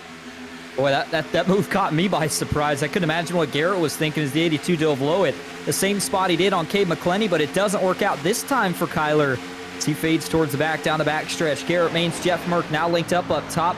Barksdale, Oswornoth, and how about John Ellis Jr. involved in the first caution of the night? Here he is now back up inside the top 5 and looking for more. Kyler, though, starting to make another charge here as they start to wobble out back, Dawson. We're going to be coming to 13 laps to go. I don't know if the gloves are completely off just yet, but I think we're getting close to these guys really starting to have to push and shove to make it to these transfer spots. We're getting to that point where you really start to game plan your way through this heat race. By the way, the bottom evaporated behind Cade McClenny, and that allows Kyler Wynn and Freddie Bossinez to get uninhibited access. Maines throws a block. Merck blocks Maines. Big move to the inside for the 60. The 84 goes outside. The 1 goes outside. 3 wide for the lead. Kyler Wynn throws it on the safer barrier. Barksdale and Maines going to get the raw end of that. It was a huge block by Maines, an even bigger one by Merck, and then an even bigger move by Kyler Wynn. Incredible stuff into turn 3. Down comes the top lane to side draft. Merck now leads the inside with Bossinez behind him. Wynn leads the outside with Oswornoth and John Ellis. Behind them, it's 4 rows of 3 wide racing. Look at this. Bossinez to the middle. Merck, can he cover? No, he cannot. 60 cars going backwards to the help of Larry McDonald. Bossinez, Maines, Barksdale coming back to the front. 12 to go. The action is just picking up. Man, for Jeff Merck, you talked about a couple of big blocks right there. Trevor makes another big one on John Ellis Jr. These guys are throwing the blocking rule out the window as everybody fighting to stay up front, and track position so important. But Garrett, he fell back a few spots. Didn't take him long to go right back to the front. Now he dives low. That's going to cause another checkup. Looks like they all save it, but 1 off. Barksdale, he's going to turn Maines. Garrett Maines goes around. He's going to go up into the field, but they all save it. Now Barksdale comes back up. Caution. Oh boy, I mean that's the biggest deep breath we've taken all night, because when a car gets turned out front of the field in the banking, it's almost certainly a huge caution getting ready to happen, and somehow these guys have avoided disaster one more time tonight. We'll go back to another replay. You saw Maines, he tried to get around Bossinez once, then he's going to see this inside run coming, and it's a really great move. It's an incredible veteran move to go down, and he timed it basically perfectly. The problem was the push behind him was not quite as well timed, and boy, Barksdale, I mean, he gets shoved through a couple times in this, trying to let Garrett back up. That's save of the year candidate for Garrett Maines. Barksdale ends up sideways, but again, we got away with one. Michael Barksdale better be thanking the field behind him that this was not bigger than it was. I thought he was a goner. Instead, he lives to race another day. He does, and Dawson, I'm sitting here laughing a little bit because this is almost, to me, going to be another tough call, because you said for Garrett, it's almost a perfectly timed move, which I agree, but the key word there is almost, because of that push that comes out back. So yet again, race control is going to have to decide, well, is that something that Garrett needs to be able to judge when he goes down here? If they get a run and he's not going to be able to still cover it, is that considered a bad block? I mean, you see for Barksdale here, he's going to try to hit Garrett square, but when he gets pushed from out back, it sends him off. Now, this is where kind of the other question comes in, right? Because for Barksdale, and I'm the same mindset as what I assume he's thinking here is, hey, I got pushed off the track. If I let up here, I might lose the pack and my race is over. Why should I have to completely lift? And, the 05 is never really able to get up to let him back up. And I think that the 00 was, maybe hoping Maines would give him a little bit of room. I don't think he was, sitting there hoping to turn Garrett, but I think he felt like, I got to try to get back on the track, and he just turns Garrett in the process of doing it, which obviously you can't do that. So I just don't know. This is another tough call for race control. Well, and now we do have the call. It will go against the 00 of Michael Barksdale. He was already towards the tail end of the field anyway after being involved in the crash, but receives the penalty after the fact as well. And this kind of starts into a discussion of this rule. And we discussed it last caution with Kyler Wynn. We'll discuss it again here with Garrett Maines. And that's, now we've seen a couple calls that have gone the other way. We saw a block call go one way earlier in the form of the 89 of Trevor Osbornoff. Now we've seen a couple of block calls go the other way. Then they go to the pushing car, or in this case, the car that gets blocked. So we've kind of seen it go both ways in this heat. We've seen it go both ways earlier. It opens up this discussion that this call will be ambiguous for the rest of the weekend. And now what do you do if you're a driver? I mean, you know, obviously in the Sunday race, it's obviously a different story. It will likely be all bets are off when they come off turn number 4 on the final lap. But until then, in this race, in a dual race, in the early stages on Sunday, you know, now as a driver, you've seen one guy get penalized for a block. You've seen 2 guys throw blocks that did not get penalized. As a driver, what do you even do? How do you even solve this? It feels like an unwinnable situation. If you throw the block and it works, great. If you throw the block and it doesn't work, it could go one of 2 ways. Either you receive a penalty, or we might get away with one that's a little close to the line, and maybe an incident gets caused and you are able to kind of get away scot-free. So as a driver now, not only in this race, but looking forward, if you advance, like, what do you do about this? Yeah, that's going to be the big question. I'm sitting here looking at the chat, and just about everybody I've seen type is disagreeing with race control. They are not pleased that that was put on the 00, but, you know, this is the last point I'll say about it before, you know, we'll focus back on the racing here, which is, you know, let's say for Barksdale there, and I understand that they put the call on him for the part of where he comes up and hooks Garrett. I mean, I see why they're saying that, but, you know, I look at it as, let's say the 00 right there lifts. He goes all the way to the back. There's no caution, no wreck. Then what does race control do? Because let's say they said, well, yeah, no, that was a late block. And let's say the block caused a stack up out back, pushes the 00 off, ruins his chances at the end of the race, but there's no caution. So what do you say? I mean, if a guy gets, you know, the bad end of the stick, but it isn't technically a caution, do you still call the rule? I mean, I don't know. I like the idea, but it's just interesting to me how in this heat alone we've managed to bring up a couple ways that it could be a little controversial, 2 or 3 times already, and we still got 8 laps to go. But nonetheless, up front, Freddie Bosnez, Kyler Wind leading the way. Garrett Main's still up here, and you know that he is not going to turn down the aggression at all. I think he's still one of the favorites to win this race. Then you got Trevor Osbornoff, Cade McClenny. He's not giving up either. I mean, the top 5 are all still the guys who have been up front pretty much all race, and they've been working relatively well together so far, Dawson, but I would not be shocked to see these guys go at it the last couple laps for that $30. Absolutely. Judging on the guys towards the front of the field, guys that have won in PGR, guys that know what the feeling of victory lane is like, you know, they're going to at least attempt. It'll be interesting in the last few laps to see if they do too much and potentially fly too close to the sun, and maybe they're not racing on Saturday because of it. It's going to be really interesting to see that comparison late in the race of, you know, do you just kind of ride in line, take what the race gives you, or do you get out of line and try to do some crazy moves for the win? It's going to be really interesting to see what the drivers decide. Freddie Bosnez, Kyler Wind, a pair of teammates on road number 1. It's Garrett Main's third. In that third position, Garrett Maines, I can't imagine he will wait very long before trying to split up these 2 at the front with how they have raced against him in this one. Trevor Osbornoff is 4th, Cade McClenny 5th, John Ellis 6th, Joey Galati 7th. Good run for the 661, Max Dinda 8th, Cal Harvey back in 9th. Andrei Libov is scored right now in the 10th position. Here we go. 8 laps to go. Heat number 3. The last 8 laps of racing tonight. Green flag back in the air, and away we go. Freddie Bosnez up to speed in that 2 machine. Got a good jump. He'll jump, I imagine, on the bumper of the 82 as they work their way up the banking in 1. I don't know how much I like that. Well, other than the fact that the bottom lane has bailed out behind Garrett Maines and Cade McClenny. McClenny, I mean, this is about as bad a luck you can get with the guys behind him not wanting to help the 05. Yeah, if you need a teammate, somebody contact the 05. I mean, he has been just about perfect tonight, but he can't get any help. And there you see Garrett going to be able to get in line just in front of John Ellis Jr. Watch for those 2 to try to work together here. They'll stay up top, though, for the moment. Max Dinda still doing a phenomenal job back here in the 48. He's picked up 11 spots from where he started this race tonight. As now, Dawson, we start to see a similar sight to the last heat. Coming down to the end, everybody starts to get a little scared here. Everybody jumps up to the top and wants to stay single file. And it's all about who's going to make that first move, who makes the big jump. If you do it and you don't get the help, you're going to the back. If you get the help, could be a race-winning move.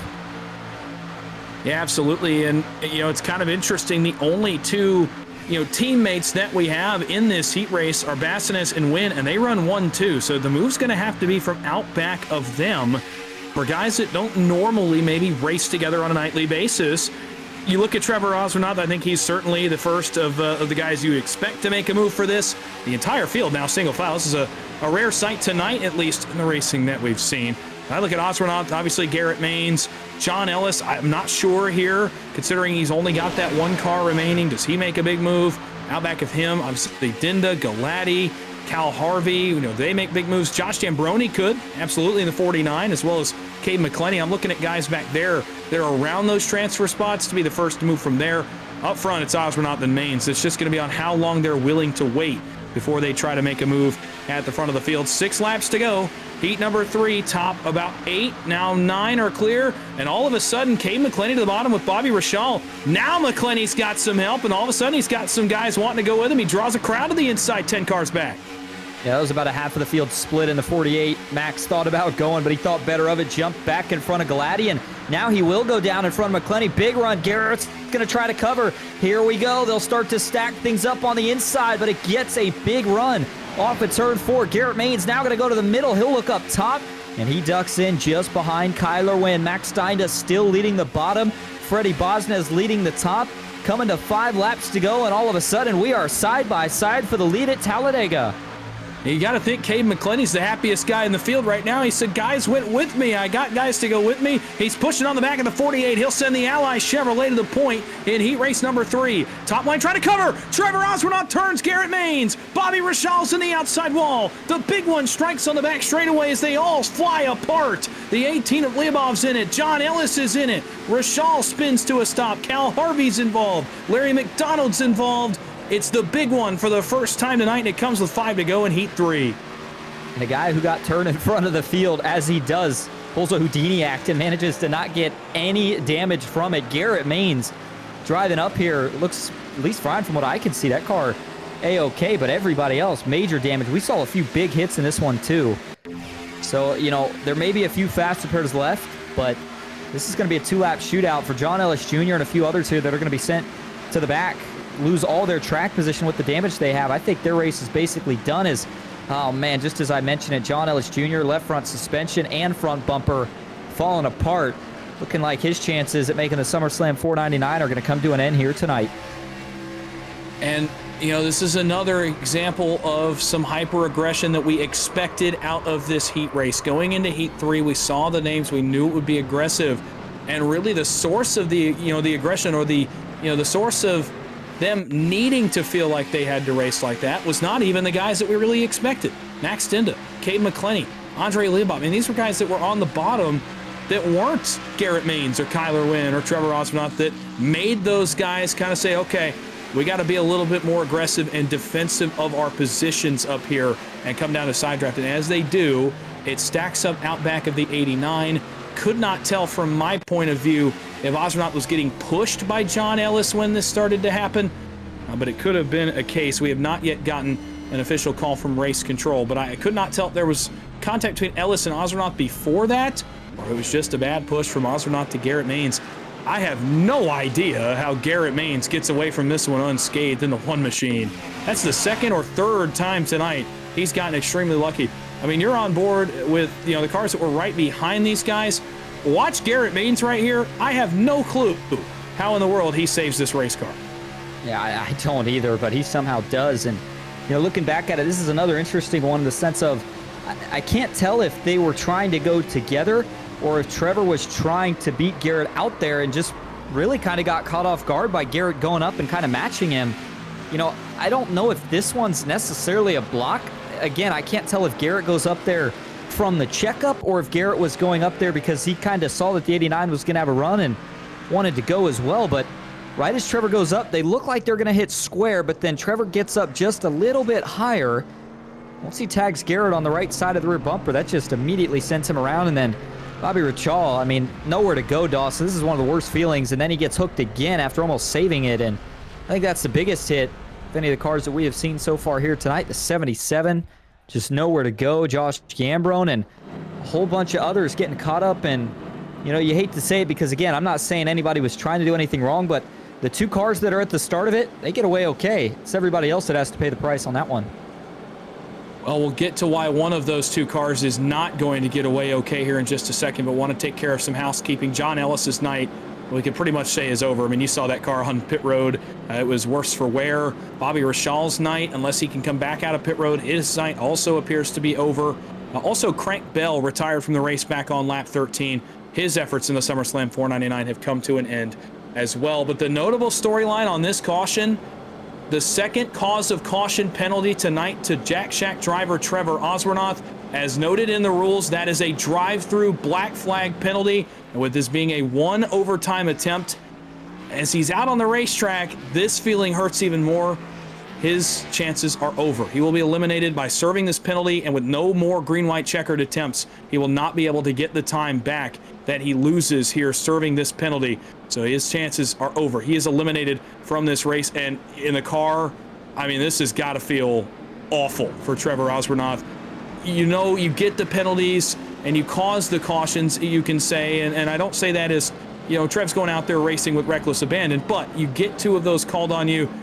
That, I mean, it's got to be completely helpless. It's got to be heartbreak for Trevor Osbornoth, the driver that was really looking forward to this event. I almost feel like at that point, you know, you hate to say it away, but if I'm Trevor, I'm saying just DQ me. I mean, you're going to sit here and make me drive around on the track and actually go through the pits. That is certainly one of the worst feelings. I agree, knowing that no matter what you do, there's no possibility of being able to advance through this heat now to make it to the duels. But, you know, sometimes things don't work out, and unfortunately for Trevor tonight, I don't think either incident was, again, something that he was, you know, trying to cause, but, you know, unfortunately, sometimes that's the way it goes in super speedway racing, and tonight just not going to be Trevor's night.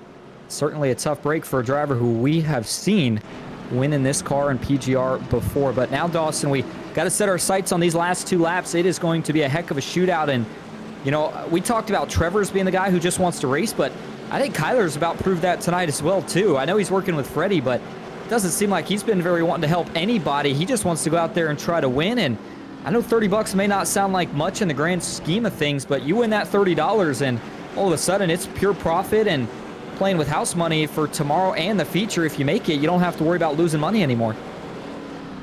Well, and that's kind of, you know, I touched on it earlier in the night, and that's, you know, you win your money back and you talk about house money. I talked about it with Jacob Wilkerson specifically in heat race number 2, in that, yeah, I mean, obviously you want to go home with the $1,500. Don't get me wrong. It's not like they say, oh, well, I made my money back, I guess I'm good. Obviously you're going to go try to win those big prizes up front. But when you come out of it, if you don't get lucky enough to get in victory lane, or you don't put yourself in position to be in victory lane, you're at least going home breaking even. And I think for a driver, it's a nice bit of peace of mind headed into Saturday's races. But, you know, certainly if you win this one, you get 30. You can win your dual race on Saturday, you get 100. All of a sudden, you're $100 up on the weekend, and you have a chance to go win $1,500 on Sunday afternoon. And by the way, if you win your duel, you're starting up front too. So it builds on itself throughout the weekend, but the heat, a good place to start with peace of mind. 2 laps to go. It's overtime in the final heat race of the night. Green flag. We're going to race it out right here. 10 drivers will make it. Everyone else will head on home. And it's a great start for Bassinez and Wynn. They jump up. Garrett Maines awaits the help of Tyler Vickery, who's emerged at the front here in 1. That's about all he's going to have here, at least for quite a while. Cade McClenny went right back to the top, and there is nowhere to slot in line until you get behind the 05. Cade, though, looking to split. He's going to try to go 3 wide above the 48 and gets it. Now some contact. Garrett has to go a lane lower. Vickery follows. Max Steinda quickly back to the top, 2x2 up front, though. This is exactly what Kyler, Bassinez, and McClenny want to do. Tandem away from the field as we slowly work towards the white flag, and that bottom's got to get organized, Dawson. They're trying to, but can't everybody stay in line to get it back to the front?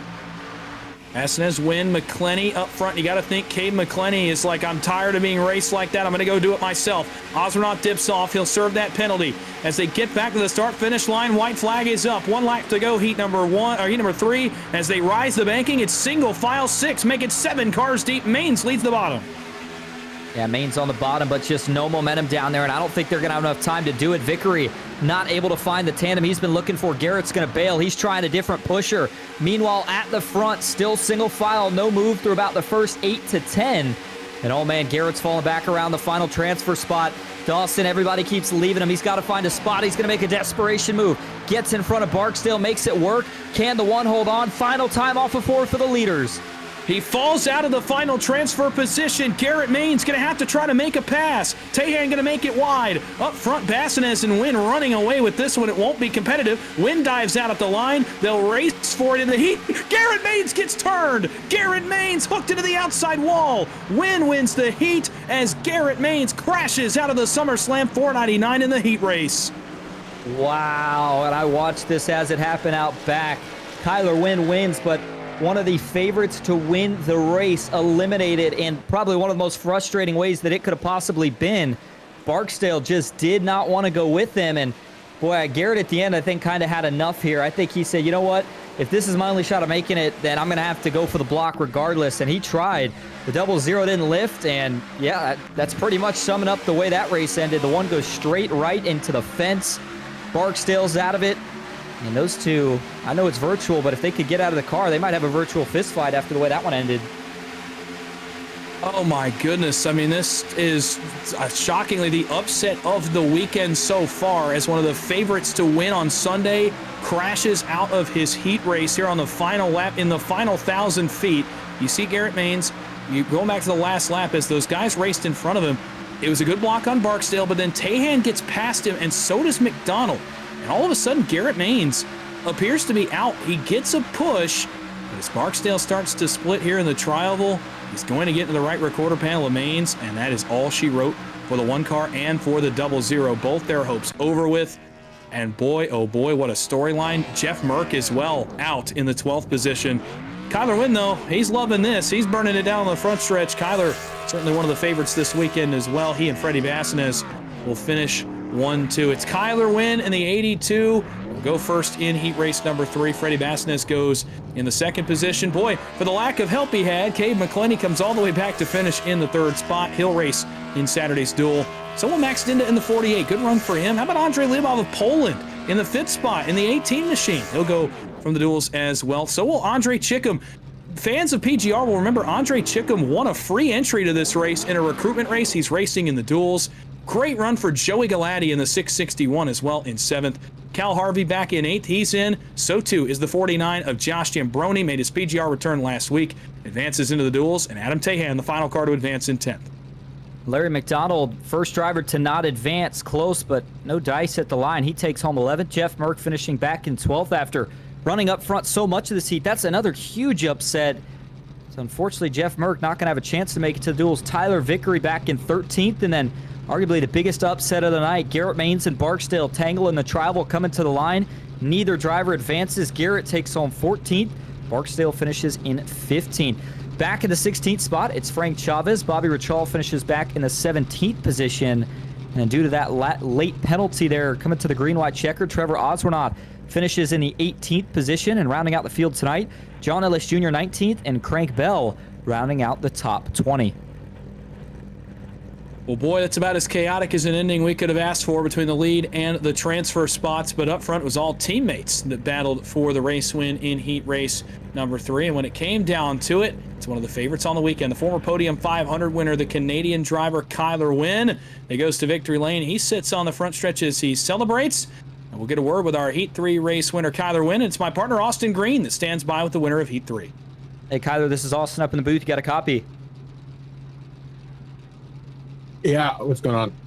Well, what's going on is you just won the heat, won $30, and advanced yourself to the duels tomorrow. First off, got to feel pretty excited knowing that you got that first win out of the way for the weekend, but certainly got to feel like the next two up for grabs are a little bit bigger. Oh, yeah, we're going for $1,630 total on the week, so that's my goal. I'm going to go out there and win the duel, too, so this is just 1 out of 3. I mean, I got all 3 done in the Podium 500. Why can't I do it here? Yeah, that's absolutely right. You won that event. No reason you can't win this one. But, I mean, man, we saw you tonight working pretty well with Freddie, but it seemed like as far as everybody else goes, there was no teammates. Was that the plan? I mean, you were splitting guys left and right, and it works out in the end. No, that was not the plan. I was going to actually come in here and help those guys, but they had different ideas. I didn't start it. I saw how they wanted to race, so I just raced them the same way, taking right rears. I didn't care who it was. If it wasn't Freddie, I was taking them. And honestly, I'm not even like, I'm more happy about who did an advance than winning the race. I'm just happy to, get those big names out of the feature. It just makes it easier for me. All right. Hey, confidence, a good way to go into it. You got one down, talked about winning tomorrow. Now, we are going to see a few more heats, still a lot of things that got to play out. Is there anything that you learned from tonight that maybe you try to take into the duels on Saturday? Oh yeah, plenty. I mean, you're always learning in these cars. Like every race is an experience. Every race ends differently, has different outcomes. You know, different moves happen. So picked up a lot. Definitely put that in the notebook for the future and the heat or the duel. Absolutely. Well, I'll tell you what, Kyler, first chance you're going to get to this weekend. So before we let you head out, is there anyone you want to thank or shout out? Factory setups on the car and Freddie. Thank you, Freddie. Oh, and you guys for broadcasting. All right, there you go. Kyler Wynn, your Heat 3 winner tonight, gets the job done. We will see him in duel number 1 on Saturday. Dawson?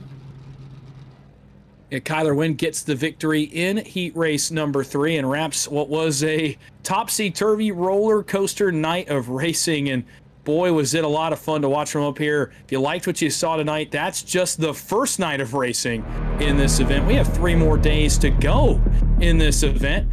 Heats 1 through 3 are through. 30 drivers racing in Duel 1. We'll find 30 more tomorrow. Heats 4 through 6 coming up tomorrow night, same time here on PGR eSports. As Heats 4 through 6 go on the racetrack, big names in those tomorrow as well. You won't want to miss a thing here from Talladega Super Speedway. Austin, you got to sit up here with me for Heats 2 and 3. Exhilarating to say the absolute least, and what a start to the weekend we're going to have here in Talladega.